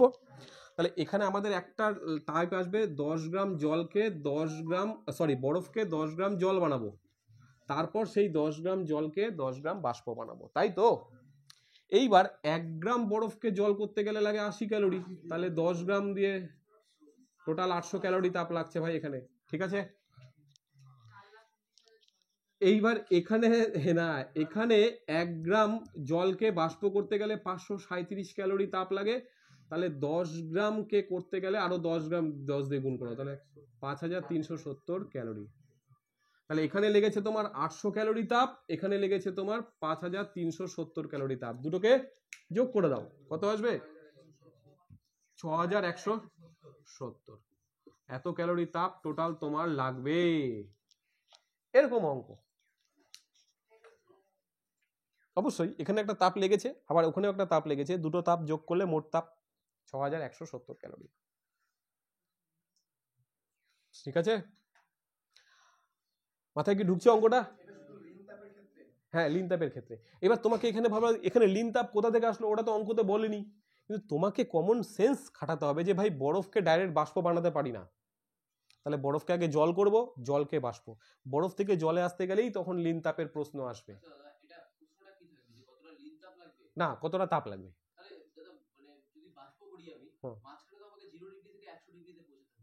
হ্যাঁ, এইবার ও এখানটাতে আছে কি, টোটাল তোমার হচ্ছে আমি টেম্পারেচারটা বলিনি কিন্তু, হ্যাঁ, এখানে যদি এবার টেম্পারেচার উল্লেখ করে দিয়ে করি, তাহলে সেরকম একটা অঙ্ক দেখাচ্ছি যে এত টেম্পারেচারের এতটা বরফ দেখাচ্ছি, ওটাও একটা এক্সাম্পল দেখাচ্ছি। দেখো, ধরো এরকম টেম্পারেচারে যদি উল্লেখ করে বলি যে আমার এখানে বরফ ছিল, কতটা বরফ? মনে করো 0 ডিগ্রি সেলসিয়াস উষ্ণতার 10 গ্রাম বরফ আছে, এটাকে বাষ্প করতে হবে, 10 গ্রাম বাষ্প বানাবো, হ্যাঁ, তাহলে টোটাল কত তাপ লাগবে? প্রথমে যে বরফটা আছে 0 ডিগ্রি সেলসিয়াসের বরফ আছে, তাকে প্রথমে আমি কি করব, 0 ডিগ্রি, এখানে আবার গল্প আছে, 0 ডিগ্রি সেলসিয়াসের বরফটা প্রথমে 0 ডিগ্রি সেলসিয়াসেরই জল হবে, হলো? এবার 0 ডিগ্রি জলটাকে তুমি টেনে নিয়ে যাবা 100 ডিগ্রি জলে, কত? ওয়াটার, কিন্তু টেম্পারেচারটা হবে 100 ডিগ্রি সেলসিয়াস। এইবার 100 ডিগ্রি জলকে তুমি নিয়ে চলে যাচ্ছ 100 ডিগ্রি সেলসিয়াসেরই কিসে? বাষ্পতে। এবার আর জল নেই, বাষ্প। কটা স্টেজ হলো? তাহলে 0 ডিগ্রির বরফকে গলিয়ে প্রথমে জল করলাম, কত ডিগ্রি? ওই তাপমাত্রারই জল, তাপমাত্রা পরিবর্তন হচ্ছে না, শুধুমাত্র অবস্থা পাল্টে গেল, কঠিন ছিল তরল হলো। যখন অবস্থা পাল্টায়, উষ্ণতা পাল্টায় না, তখন আসে লিন তাপ। কি বললাম কথাটা? যখন অবস্থা পাল্টায়, কঠিন থেকে তরল হচ্ছে, তখন আসে লিন তাপ। টেম্পারেচার সেম আছে, তাহলে লিন তাপ। এখানে টেম্পারেচার পাল্টাচ্ছে, তাহলে এখানে শুধু তাপ আসবে, লিন তাপ বলবা না, শুধু তাপ। এখানে আবার কি হচ্ছে? অবস্থা পাল্টাচ্ছে, তাহলে এখানে আবার আসবে লিন তাপ। বোঝা গেল কি? এইবার লিন তাপ বের করার ক্ষেত্রে সূত্রটা হচ্ছে H = M × L। এম মানে কি? ভর, এল মানে কি লিন তাপ। আর নর্মাল তাপ বের করার সূত্র হচ্ছে H equal to MST। M মানে কি ভর, এস মানে কি আপেক্ষিক তাপ, টি মানে কি টেম্পারেচারের পরিবর্তন। একদম নোট করে রাখো, এইচ মানে কি তাপ, কতটা তাপ, এটা হচ্ছে লিন তাপ বের করার এইচ। লিন তাপ বের করার সূত্র কি, এম মানে ভর, এল মানে লিন, লিন তাপ মানে কতটা তাপ। এখানে আর লিন দেওয়ার দরকার নেই, এখানে শুধু তাপই দাও। তাপ বের করব কি, ভর ইন্টু লিন তাপ, যখন অবস্থা পাল্টাবে, এটা অবস্থা পাল্টাচ্ছে, আর এটা অবস্থা পাল্টাচ্ছে না, উষ্ণতা পাল্টাচ্ছে, ঠিক আছে। তখন তাপ বের করব, কি সূত্র দিব, ভর ইন্টু, হ্যাঁ আপেক্ষিক তাপ ইন্টু উষ্ণতার পরিবর্তন, উষ্ণতার পরিবর্তন, ওটাকেই টি দেওয়া হয়েছে। নিচেরটা নরমালটা আর উপরেরটা লিন তাপেরটা। এস, এস দিয়ে প্রকাশ করা, এস দিয়ে প্রকাশ করা হয়, শুধু এস দিয়ে প্রকাশ করা ওরকম। তাহলে লিন তাপ যদি থাকে, যখন উষ্ণতা, ভালো করে শুনবা লাইনটা, যখন টেম্পারেচার পাল্টাচ্ছে না, শুধুমাত্র অবস্থা পাল্টাচ্ছে, কি পাল্টাচ্ছে না, টেম্পারেচার, কি পাল্টাচ্ছে, তখন লিন তাপ আসবে। আর যখন টেম্পারেচার, এই ছিড়িস না তার, তার মনে কোন দিন যে ছিড়বে কি জানে। আচ্ছা, আর যখন তাপমাত্রা পাল্টাবে, অবস্থা পাল্টাবে না। দেখো ওয়াটার ছিল, ওয়াটারই আছে, অবস্থা কি পাল্টালো, উষ্ণতা পাল্টালো, তখন নর্মাল তাপ আসবে।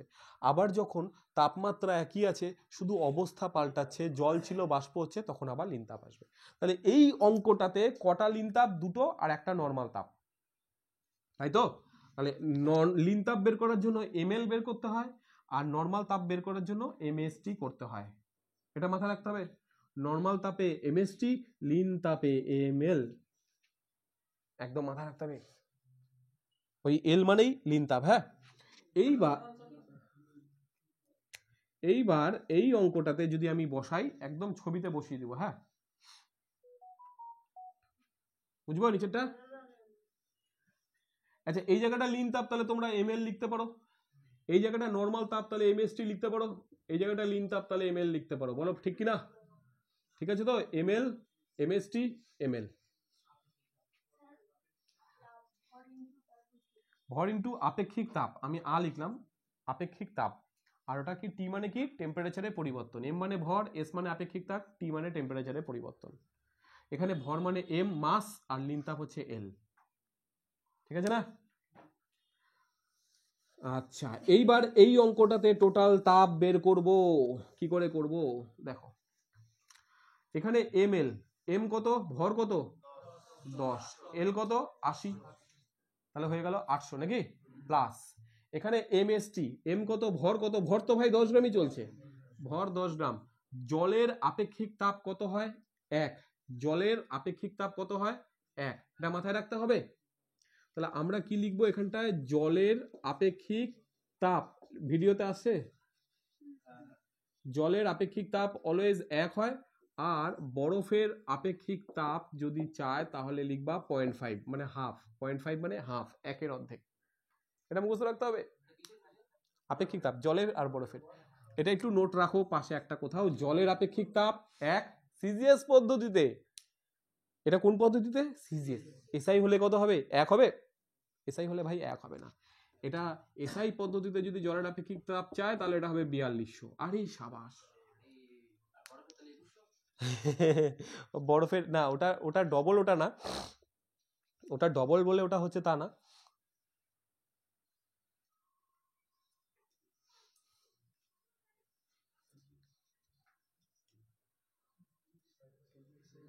হলো,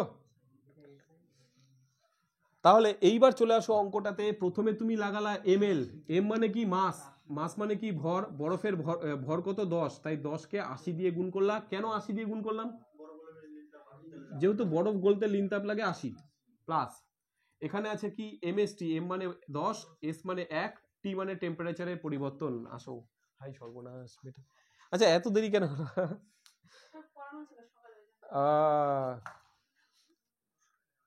হ্যাঁ লিপিকা, নিজেরটা ভাঙো, আমারটা কিন্তু যেন না ভাঙে, দেখো। আচ্ছা একটু বসতে দাও ওখানটায়, নাহলে এখানে চলে আসো, এই যে জায়গাটায়, হ্যাঁ পূজার পাশে, এখানে চলে আসো। এইবার এটার বেলা আমি খুঁজে পেয়েছি এম, এম মানে 10, এস মানে জলের আপেক্ষিক তাপ লিখেছি 1, আর টেম্পারেচারের পরিবর্তন 0 থেকে 100, 0 থেকে 100 কত 100 প্লাস, এইবার ওখানে কি লাগবে ভাই আবার ml, m মানে কত 10, বরফের জলের ভর কত 10, ভরটা একই থাকছে। এইবার এল মানে বাষ্পীভবনের লিন তাপ 537, এই সবগুলো গুণফুন করে যোগ করলে টোটাল তুমি এত ক্যালোরি তাপ লাগবে পেয়ে যাবো। প্রথমেটা কত আসবে ভাই 800 প্লাস 1000 প্লাস 5370, এবার যোগ করে দিলে 7170 নাকি, দেখো তো আসছে কিনা। তাহলে এত ক্যালোরি টোটাল তাপ লাগছে 10 গ্রাম বরফকে, 0 ডিগ্রির বরফকে 10 গ্রাম বাষ্প বানাবো, তাহলে টোটাল 7170 ক্যালোরি তাপ লাগবে। এরকম ছোট ছোট ছোট ছোট ছোট ছোট অঙ্ক আছে, চেঞ্জেস।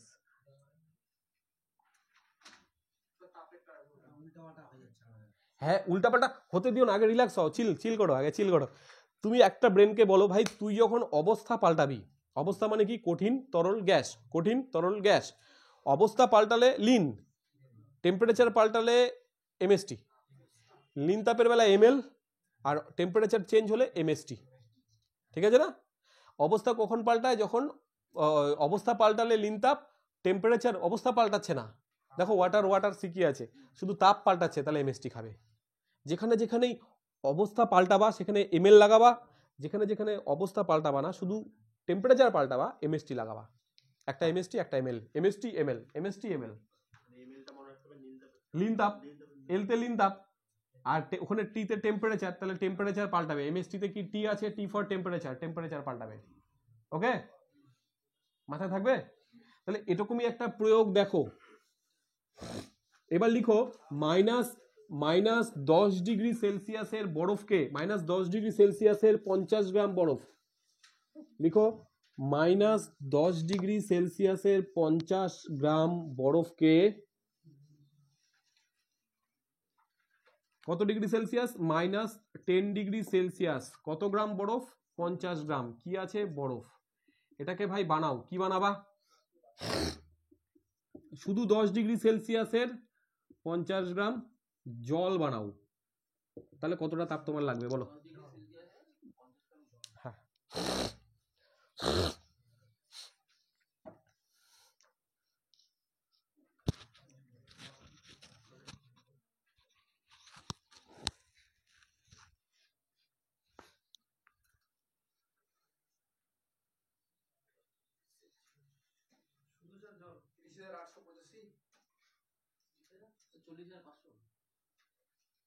এক একজনের বাকিটা করো বিন্দাস, তারপরে মেলাবো উত্তর কার কি হচ্ছে।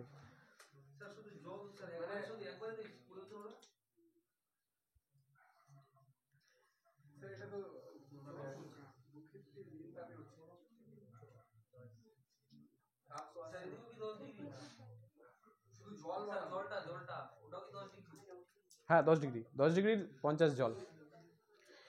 আমরা বেশিরভাগই পারি না বা ভুল করি, কারণ আমরা চেঞ্জেস গুলোই বুঝতে পারি না, ধুর কি থেকে কি হচ্ছে বুঝি না। তা এবার একটুখানি ব্রেনটাকে এদিকে জুম করো, গ্যারান্টি বুঝে যাবা। অ্যাটেনশন দিও, অ্যাটেনশন, শুধু অ্যাটেনশন দাও। 41,000 আছে, দেখিনি মিলে নিয়ে উত্তর কত আছে তোমার। দেখো প্রথমে কি আছে, -10 ডিগ্রির বরফ, তুমি আগে বলো -10 ডিগ্রির বরফটাকে তুমি আগে, এটা আইস, আইস লিখলাম, হ্যাঁ -10 ডিগ্রির আইসটাকে তুমি আগে 0 ডিগ্রির আইসে নিয়ে যাও, উষ্ণতা পরিবর্তন হচ্ছে, অবস্থা কি পরিবর্তন হচ্ছে। এবার তোমরা বলবা না দাদা তুমি 0 ডিগ্রির -10 ডিগ্রির বরফকে একবারে ডাইরেক্ট জল বানিয়ে দিতে 0 ডিগ্রি, না আরে ভাই 0 ডিগ্রিতে জলে আসার আগে ও 0 ডিগ্রির বরফ হয়, তারপরে 0 ডিগ্রির বরফটা 0 ডিগ্রির হ্যাঁ জল হয়। এইবার 0 ডিগ্রির জলটা 10 ডিগ্রি জল হবে, বাষ্প হবে না, বাষ্প হতে গেলে ওকে 100-তে যেতে হবে, বাষ্প হতে গেলে 100-তে যেতে হবে। 10-এ কি কোনোদিনও বাষ্প হতে পারে? আরে জল তো ফোটেই তো 100-তে, টকবক টকবক টকবক, আর জল না ফুটলে কি বাষ্প হবে? তাহলে 0 ডিগ্রির বরফকে 0 ডিগ্রির বরফ বানাচ্ছি, অবস্থা কি পাল্টাচ্ছে, উষ্ণতা পাল্টাচ্ছে, এমএসটি খাবে না।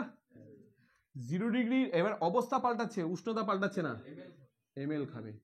এবার অবস্থা পাল্টাচ্ছে না, উষ্ণতা পাল্টাচ্ছে, ধরলাম ধরতে পারছি তো? না ধরতে পারলে বলবা কিন্তু। এবার প্রথমে -10 ডিগ্রির বরফটা 0 ডিগ্রির বরফ, অবস্থা কি পাল্টালো? তাহলে উষ্ণতা পাল্টালো, এমএসটি। 0 ডিগ্রির বরফ 0 ডিগ্রির জল, অবস্থা পাল্টালো, উষ্ণতা ভাই পাল্টালো না, তাহলে এমএল। 0 ডিগ্রির জল 10 ডিগ্রির জল, উষ্ণতা পাল্টাচ্ছে, অবস্থা একই থাকছে, তাহলে এমএসটি। তাহলে টোটাল তাপ তোমার কত লাগছে? একটা এমএসটি, একটা এমএল, আর একটা এমএসটি, রাইট? এইখানে এম মানে কত? তুমি বলবা 50 গ্রাম, ইন্টু এস, বরফ, এটা বরফ না, বরফের এস কত হয়? হাফ হয়, 0.5 মানে হাফ, ইন্টু টেম্পারেচারের পরিবর্তন 10 থেকে 0, 10 থেকে 0 কত পরিবর্তন? 10, প্লাস এম এল, এম মানে তো 50 বরাবর আসবে, ইন্টু এল মানে লিনতাপ, বরফের লিনতাপ 80, প্লাস এম মানে বড়, এখানে জল 50 জল, এস মানে জলের আপেক্ষিক তাপ নাকি 1, আর টেম্পারেচারের পরিবর্তন 0 থেকে 10, এই হচ্ছে টোটাল তাপ। 2 দিয়ে কাটলে পরে কত আসবে? 5, 5 5 25, 250, প্লাস 5 8 40, 4000, প্লাস এখানে আসছে 500, 4000, 500, 600, 750, 4750 ক্যালোরি তাপ লাগবে। এইটা কার ছিল? এইটা আসবে রাইট আনসার। এই লেভেলটা শিখে নিলে তোমাদের তাপের উপরে একদম যা লেভেল আসবে দেখে নেব। প্রথমে -10-এর বরফ, ওরা প্রশ্নতে বলেছিল যে 10 ডিগ্রির 50 গ্রাম জল, 10 ডিগ্রির 50 গ্রাম জল। এখানে যদি 10 ডিগ্রির জল না চেয়ে তোমার কাছে 40 ডিগ্রির জল চাইতো, তাহলে বলতো 40 ডিগ্রির জল। তাহলে তো তোমাকে 10 ডিগ্রি 40 ডিগ্রি বলতো না, বাষ্প বলতো, বাষ্প টেম্পারেচার 100। কোনোদিনও দেখছো কোনো জলকে 90 ফুটতে? ফোটে না। ফোটে কখন? যদি প্রেসার কুকারে থাকে, তাই না? লবণ দিয়ে দিলে জলের স্ফুটনাঙ্ক বেড়ে যায়, কমে না। কম তাপমাত্রায় ফুটবে, বেশি তাপমাত্রায় ফুটবে। লবণ দিলে কি তাড়াতাড়ি ফোটে না দেরি হয়? তাড়াতাড়ি ফোটে, আমি জানি না। এটা তোমার -10-এর বরফ ছিল, তুমি প্রথমে 0-তে আনবা। 0-তে কি হবে? আগে বরফ হবে না আগেই জল হবে? তাহলে 0 বরফ হলো। এবার 0-র বরফটাকে 0-র জল, এবার 0-র জলকে 10-এর জল, কারণ ওরা 10-এ জল বানাতে বলছে। এই তো এইবার এটা না, এটা আগে বোঝো, এটা আইস ছিল, আইসই আছে, অবস্থা পরিবর্তন হচ্ছে না, তাপমাত্রার পরিবর্তন হচ্ছে, তাহলে এমএসটি। এটার অবস্থা পরিবর্তন হচ্ছে, তাপমাত্রা পরিবর্তন হচ্ছে না, অবস্থা হলে লিনতাপ, এই যে লিনতাপ এমএল। এখানে অবস্থা হচ্ছে না, টেম্পারেচারের পরিবর্তন হচ্ছে, তাহলে এমএসটি। তাহলে এই এমএসটি চলে আসলো, এই এমএল চলে আসলো, এই এমএসটি চলে আসলো। এটা কার এমএসটি? বরফ টু বরফ।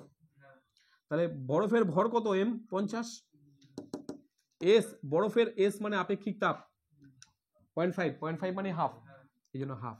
আর টেম্পারেচারের পরিবর্তন 10 থেকে 0, 10 থেকে 0 কত গ্যাপ করলো? কত? 10, ওই জন্য টেম্পারেচারের পরিবর্তন 10, ঠিক আছে? প্লাস এম এল, এম মানে 50, আর এল মানে লিনতাপ, বরফের লিনতাপ 80।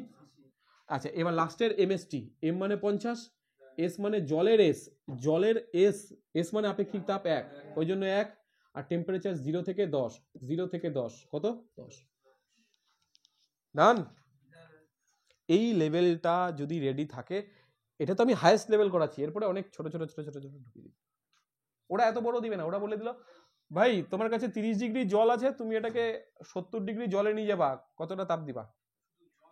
শুধু জল আর জড়, অবস্থার পরিবর্তন হচ্ছে না, টেম্পারেচারের পরিবর্তন হচ্ছে, একটা এমএসটি দিব, ব্যাস শেষ। হ্যাঁ, কতটা তাপ লাগবে, কি রকম তাপ বলবে না, সব মিলিয়ে মোট তাপ, সব মিলিয়ে মোট তাপ, এটাই হচ্ছে তাপ। ওরা বলে দিবে না যে লিন তাপ বা এই তাপ, বলবে না। তাহলে জলের আপেক্ষিক তাপ কত দেখলাম?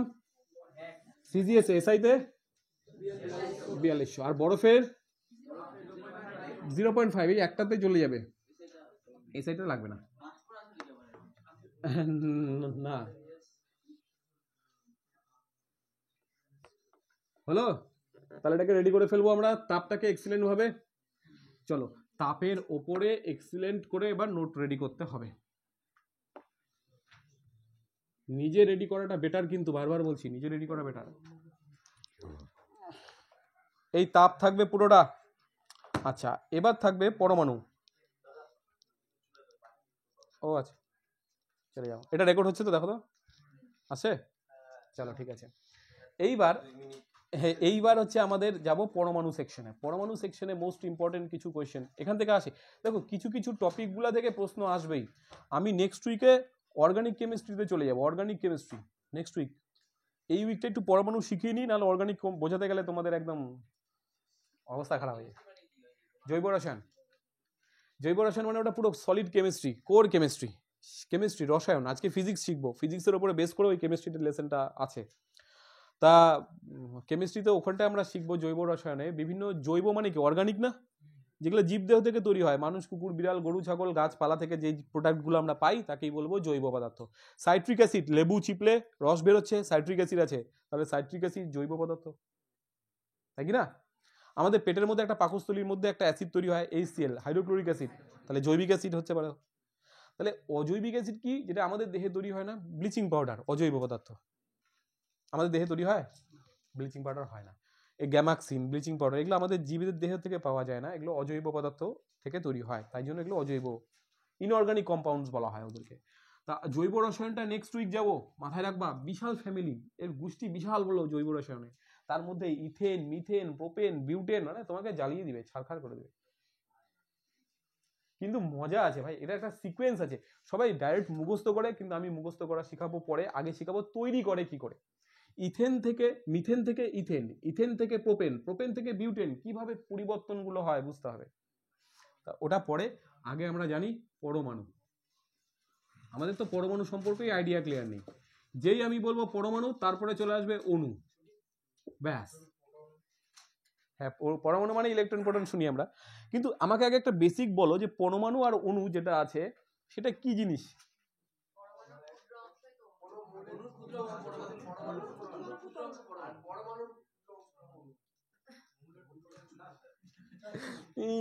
গুলায়, খুব গুলায়, তাই তো? আচ্ছা, আমার সিম্পল হিসাব, আমার যদি এই ঘরটা আছে, ঘরের এককটা কি হবে? ইট। অনেকগুলো ইট একটার উপর একটা গেঁথে তো ঘরটা তৈরি হয়েছে।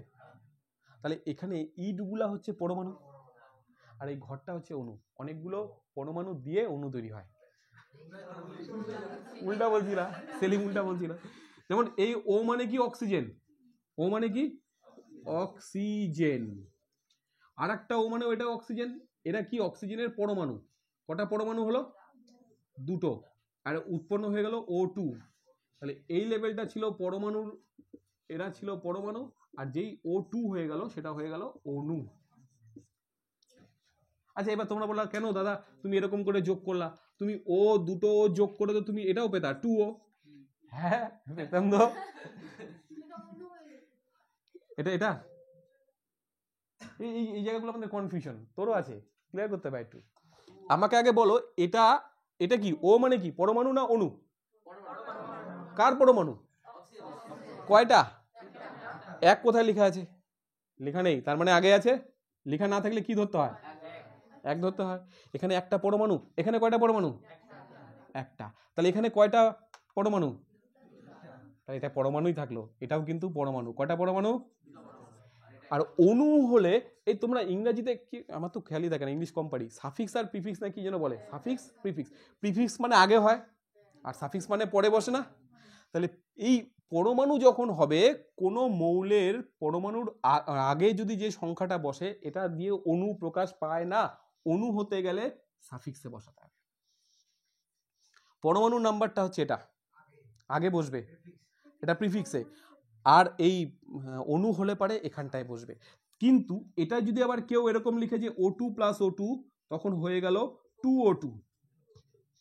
তাহলে এইটার বেলায় শুধু ও মানে কি পরমাণু, কয়টা পরমাণু? দুটো। তাহলে বলবো এখানে অক্সিজেনের দুইটা পরমাণু আছে। কয়টা পরমাণু আছে?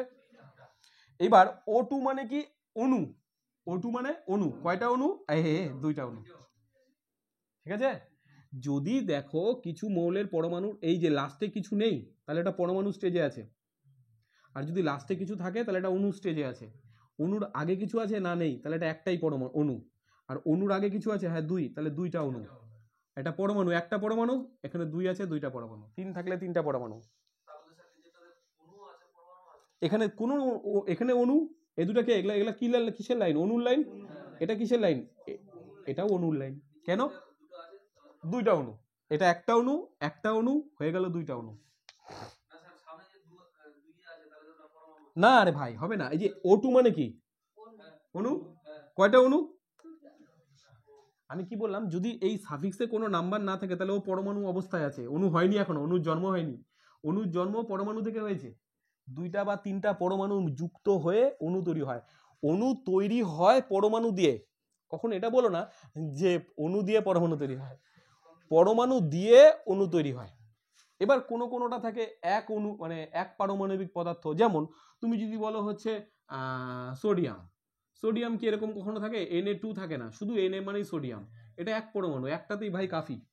কিন্তু অক্সিজেন একটাতে কাফি হয় না, অক্সিজেন অণু তৈরি করতে গেলে তোমাকে মিনিমাম দুটো পরমাণু লাগবে। তাই অক্সিজেন দ্বিপরমাণুক, মানে দুটো পরমাণু লাগে। কিন্তু একইভাবে তুমি যদি ওজনে আসো, ওজন একটা গ্যাস, O3, O2 মানে অক্সিজেন গ্যাস, O3 মানে ওজন গ্যাস। অক্সিজেন গ্যাস তৈরি করতে কটা পরমাণু লাগে? আর ওজন অণু তৈরি করতে কটা পরমাণু লাগে? তাই ওজনটা হচ্ছে ত্রিপরমাণুক, আর এটা হচ্ছে দ্বিপরমাণুক। ঠিক আছে, এটা দ্বিপরমাণুক, ওটা ত্রিপরমাণুক।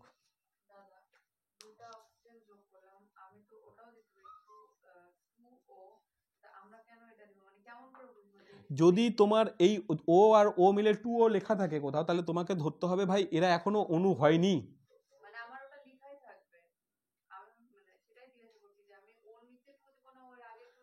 এটা এটা এইবার ধরো তুমি একটা মেলায় গেছো, প্র্যাকটিক্যাল এক্সাম্পল, প্র্যাকটিক্যাল। তুমি একটা মেলায় গেছো, মেলায় দেখছো একটা ছেলে ঘুরছে, একটা মেয়ে ঘুরছে, আলাদা আলাদা ঘুরছে।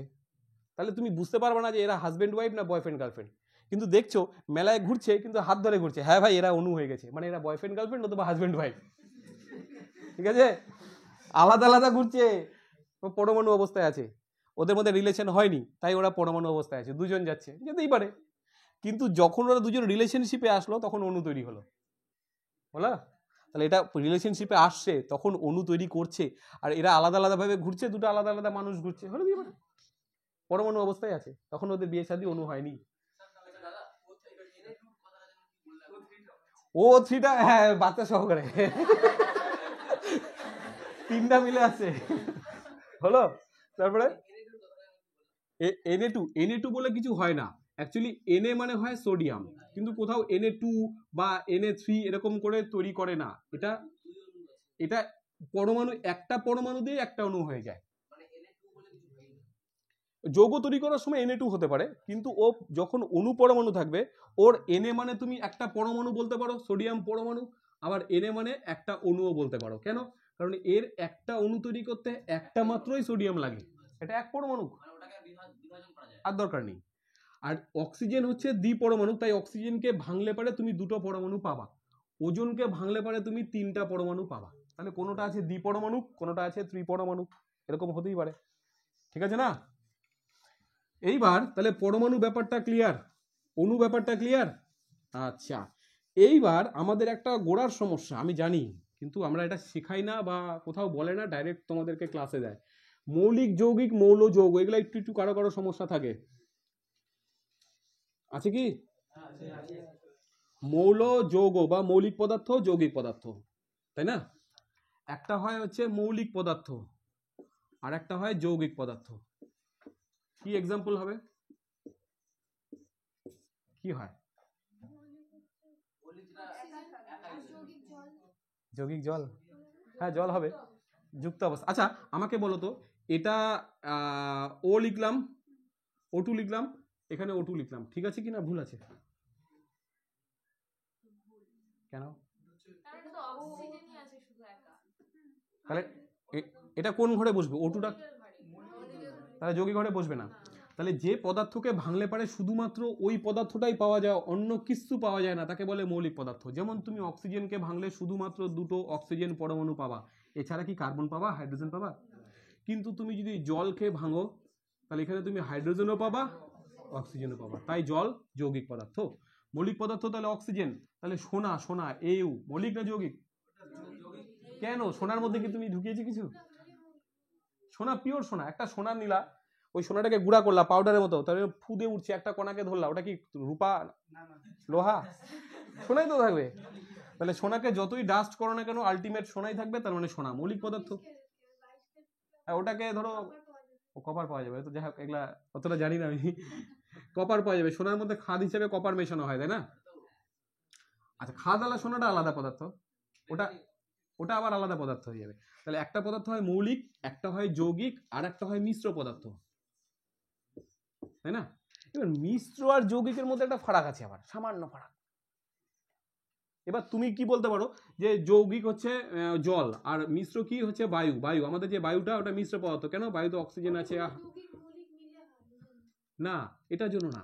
এবার মিশ্র পদার্থের সাথে যৌগিক পদার্থের একটা ফারাক আছে, কি বলো তো ফারাকটা হচ্ছে যে যৌগিক পদার্থ হতে গেলে একটা নির্দিষ্ট রেশিও মেনটেন করতে হবে।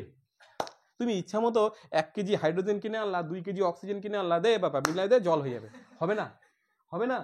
এটার একটা নির্দিষ্ট রেশিও আছে, 2 ভাগ হাইড্রোজেন তো 1 ভাগ অক্সিজেন, এবং তার সাথে স্পার্কিং, বিদ্যুতের একটা ঝলকানি করে না, দুটা তার কেনে, ওই বিদ্যুতের স্পার্কিং দিতে হবে, তারপরে ওই দুটা গ্যাস একসাথে মিশবে, দেখবা জল হয়ে গেছে। হ্যাঁ, দুটো গ্যাসকে জল বানানো যায়, হাইড্রোজেন আর অক্সিজেন। তাই বলে ইচ্ছা মতো না, তুমি 10 কেজি নিলা হাইড্রোজেন আর 50 গ্রাম নিলা অক্সিজেন নিয়ে এবার করছো জল বানাবো, হবে না। তাহলে এই যৌগিকের ক্ষেত্রে কি অনুপাত, যে যৌগিক পদার্থর যে পদার্থগুলো আছে তার অনুপাতটা কি হয়, নির্দিষ্ট হয়, একটা রেশিওটা নির্দিষ্ট। জলের ক্ষেত্রে 2:1। তুমি যদি এই অনুপাতের বাদে অন্য কোনো অনুপাতে জল বানাতে চাও, কাজ করা হবে, জল হবে না। তাহলে যৌগিকের বেলায় অনুপাতটাকে মেনটেন করতে হবে, আর মিশ্রর বেলায় ইচ্ছা মতো বিন্দাস। কালিয়াগঞ্জে বায়ুর উপাদানগুলো একরকম, এখন চলে যাও তুমি রাধিকাপুরে, ওখানে উপাদানগুলো একরকম। এখন চলে যাও তুমি কলকাতায়, ওখানে উপাদানগুলো একরকম। রাধিকাপুরে যাবা, অক্সিজেনের মাত্রা বেশি, কার্বন ডাইঅক্সাইডটা কম। কালিয়াগঞ্জে মোটামুটি, কলকাতায় গেলে অক্সিজেন কম, কার্বন ডাইঅক্সাইডটা আরো বেশি, ভরপুর। তাহলে উপাদানগুলো কি হয়, কম বেশি হয়, উপাদানের পরিমাণগুলো কম বেশি হতে পারে, কিন্তু যৌগিকে উপাদানগুলোর পরিমাণ পাল্টাতে পারে না। ক্লিয়ার কি একদম? তাহলে মৌলিক কি জিনিস শিখলাম, যৌগিক কি জিনিস জানলাম, এখানে উপাদান অনুপাত নির্দিষ্ট, আর মিশ্রতে মেশালেই হলো, নাকি বলো? তুমি ধরো একটা শরবত করবা, শরবতটা কি পদার্থ দিবা? মিশ্র, কারণ ওখানে তোমার জল আর চিনি। তুমি 1 গ্লাস জলে ইচ্ছা করলে তুমি 2 চামচ চিনি গুলেও খেতে পারো শরবত, আবার 1 গ্লাস জলে তোমার ইচ্ছা করলো যে 20 চামচ চিনি গুলে খাবো, একদম কড়া মিষ্টি, হ্যাঁ সুগার বানাবো, তাহলে ওটাও তো মিশ্র পদার্থ। মিশ্রণে কোনো উপাদান ফিক্স থাকে না। ক্লিয়ার? এইবার যে পরমাণুটা নিয়ে আমরা আলোচনা করছি, পরমাণু পদার্থের সব থেকে ছোট কণা, যাকে আর ভাঙা যায় না, কে বলেছিল? ডাল্টন। কে বললো? ডাল্টন। পদার্থের একটা সব থেকে ছোট কণা, তার নাম হচ্ছে পরমাণু, এটাকে আর ভাই ভাঙা যাবে না। ভাই তুই ভুল। পরে আবিষ্কার হলো না ভাই, এটাকে ভাঙা যায়। কারণ ডাল্টন যখন বলেছিল সেটা বহু বছর আগেকার ঘটনা, 1808 বোধহয় এরকম কি সামথিং হবে। তার অনেক পরে 1800 দশকের শেষের দিকে তখন 3 জন ভদ্রলোক চলে আসলেন। একটা নাম হচ্ছে জে থমসন, থমসন, একটা আছে রাদারফোর্ড, আর একটা আছে কি স্যাডউইক বা চ্যাডউইক।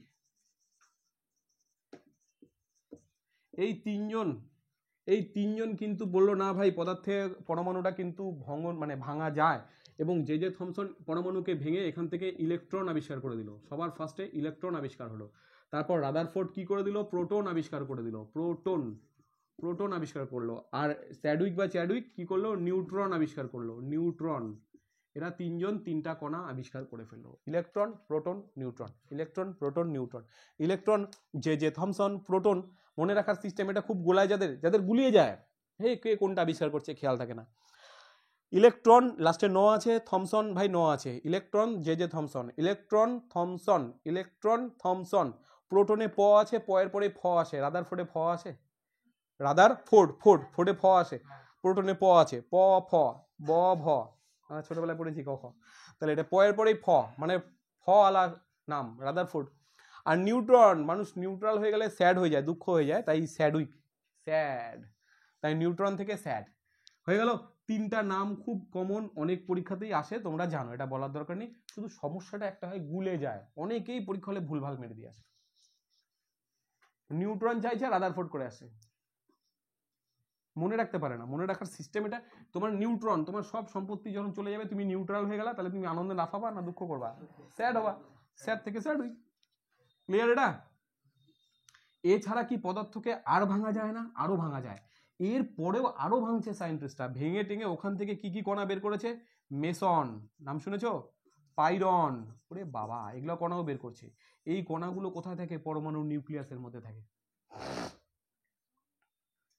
এই মেসন, পাইরন, এই কণাগুলো পদার্থের নিউক্লিয়াসের মধ্যে ঢুকে বসে থাকে, নিউক্লিয়াসের মধ্যে থাকে ঠাসাঠাসি গাদাগাদি করে। এবার এখানটাতে মাথায় রাখতে হবে, এই যে ইলেকট্রন, এটা নেগেটিভ চার্জ আলা একটা পদার্থ, নেগেটিভ। আর প্রোটনটা হচ্ছে পজিটিভ চার্জ আলা পদার্থ। আর নিউট্রনটা জিরো চার্জ, না নেগেটিভ না পজিটিভ, কোনো চার্জই নেই, নিউট্রাল। ক্লিয়ার? তাহলে এই ইলেকট্রন, প্রোটন, নিউট্রন কে আবিষ্কার করেছিল, কত সালে আবিষ্কার করেছিল, কোনটার চার্জ কি, কোনটা কোথায় থাকে, কোথায় থাকে সেটা বলিনি এখনো, বলে দিচ্ছি। এগুলোর উপর প্রচুর প্রশ্ন হয়, প্রচুর প্রশ্ন। এবার যারা টিউশন পড়ায় তাদের একটু সুবিধা হয়, যেমন অনুপমের এই ব্যাপারগুলো ঠিক আছে, ক্লিয়ার হয়ে যাচ্ছে আরামসে, এগুলো ও জানে।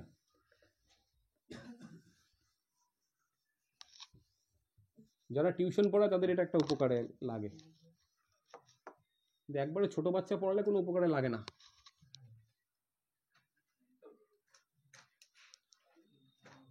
না উপকারে লাগে না তা না, লাগে। দেখো দেখো উপকারে লাগে। আমাদের ইংলিশটা খুব ভালো হয়, যারা ইংলিশ মিডিয়ামে বাচ্চাদের পড়ায়, যেমন রানী পড়ায়, বোধহয় পড়াও না? একদম ছোটদের পড়াও, ওই ছোটদের পড়ালে আবার লাভ আছে, কারণ আমরা অনেকগুলো শব্দের মানে, আমি একটা শব্দ থ্রো করছি, কয়জন পারে দেখো তো? আমরা জানি না, বাচ্চাগুলো জানে, মাথায় খারাপ হয়ে যায়। যেমন আমরা চিনিকে ইংরেজিতে কি বলে সবাই জানি, সবাই জানি, চিনিকে বলে সুগার, ভেরি গুড। বাট গুড়কে কি বলে ইংলিশে? এই দেখো এরা পারে, এই ছেলেগুলো পারে না, ছেলেগুলো বাচ্চাগুলো পড়ায় না, আমি এগুলোকে গেদু গেদু বাচ্চাগুলোকে পড়ায়, ওই জন্য এগুলো শিখে। ওই দেখো জ্যাগরি ও বলে দিল। তোমরা ছেলেরা বলো তো সত্যিকারে জানতা? এটাই তফাৎ হয়। এই জ্যাগরি স্পেলিংটা কি বলো তো একটু? দুটো জি আছে না, G A double G, jaggery. R U Y বোধহয়, আর ইউ ওয়াই হতে পারে, জ্যাগরি কিছু একটা এরকমই হবে আর কি।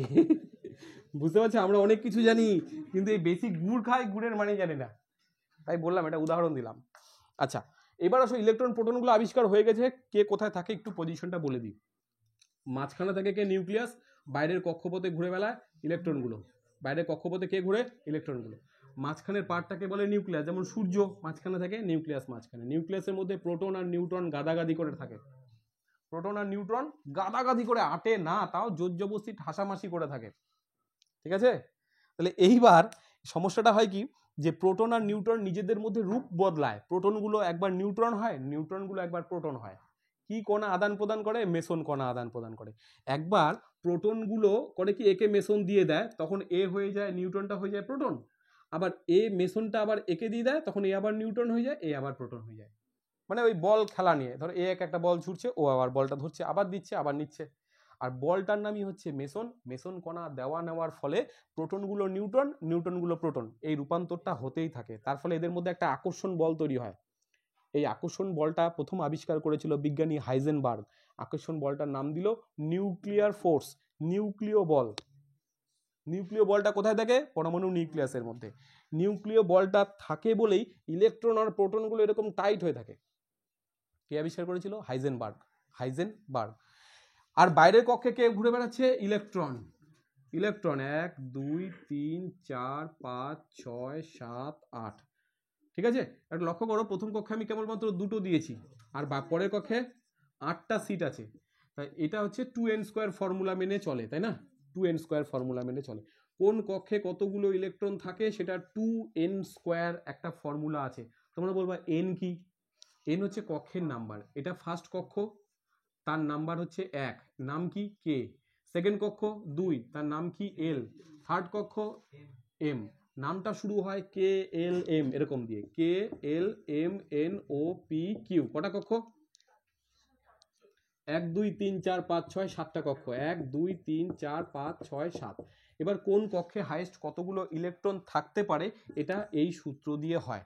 তুমি দেখো 1 নম্বর কক্ষে, বা তোমাকে বললো ভাই কে নম্বর কক্ষে কটা ইলেকট্রন থাকতে পারে, তুমি দেখলা কে মানে কত? 1, তাই এনের জায়গায় 1 বসাও, 1 স্কোয়ার 1, 1 ইন্টু 2 মানে 1, তাই প্রথম কক্ষে 2টো ইলেকট্রন থাকতে পারে। 2 নম্বর কক্ষকে এল কক্ষে কটা ইলেকট্রন থাকতে পারে? 8টা। কেন?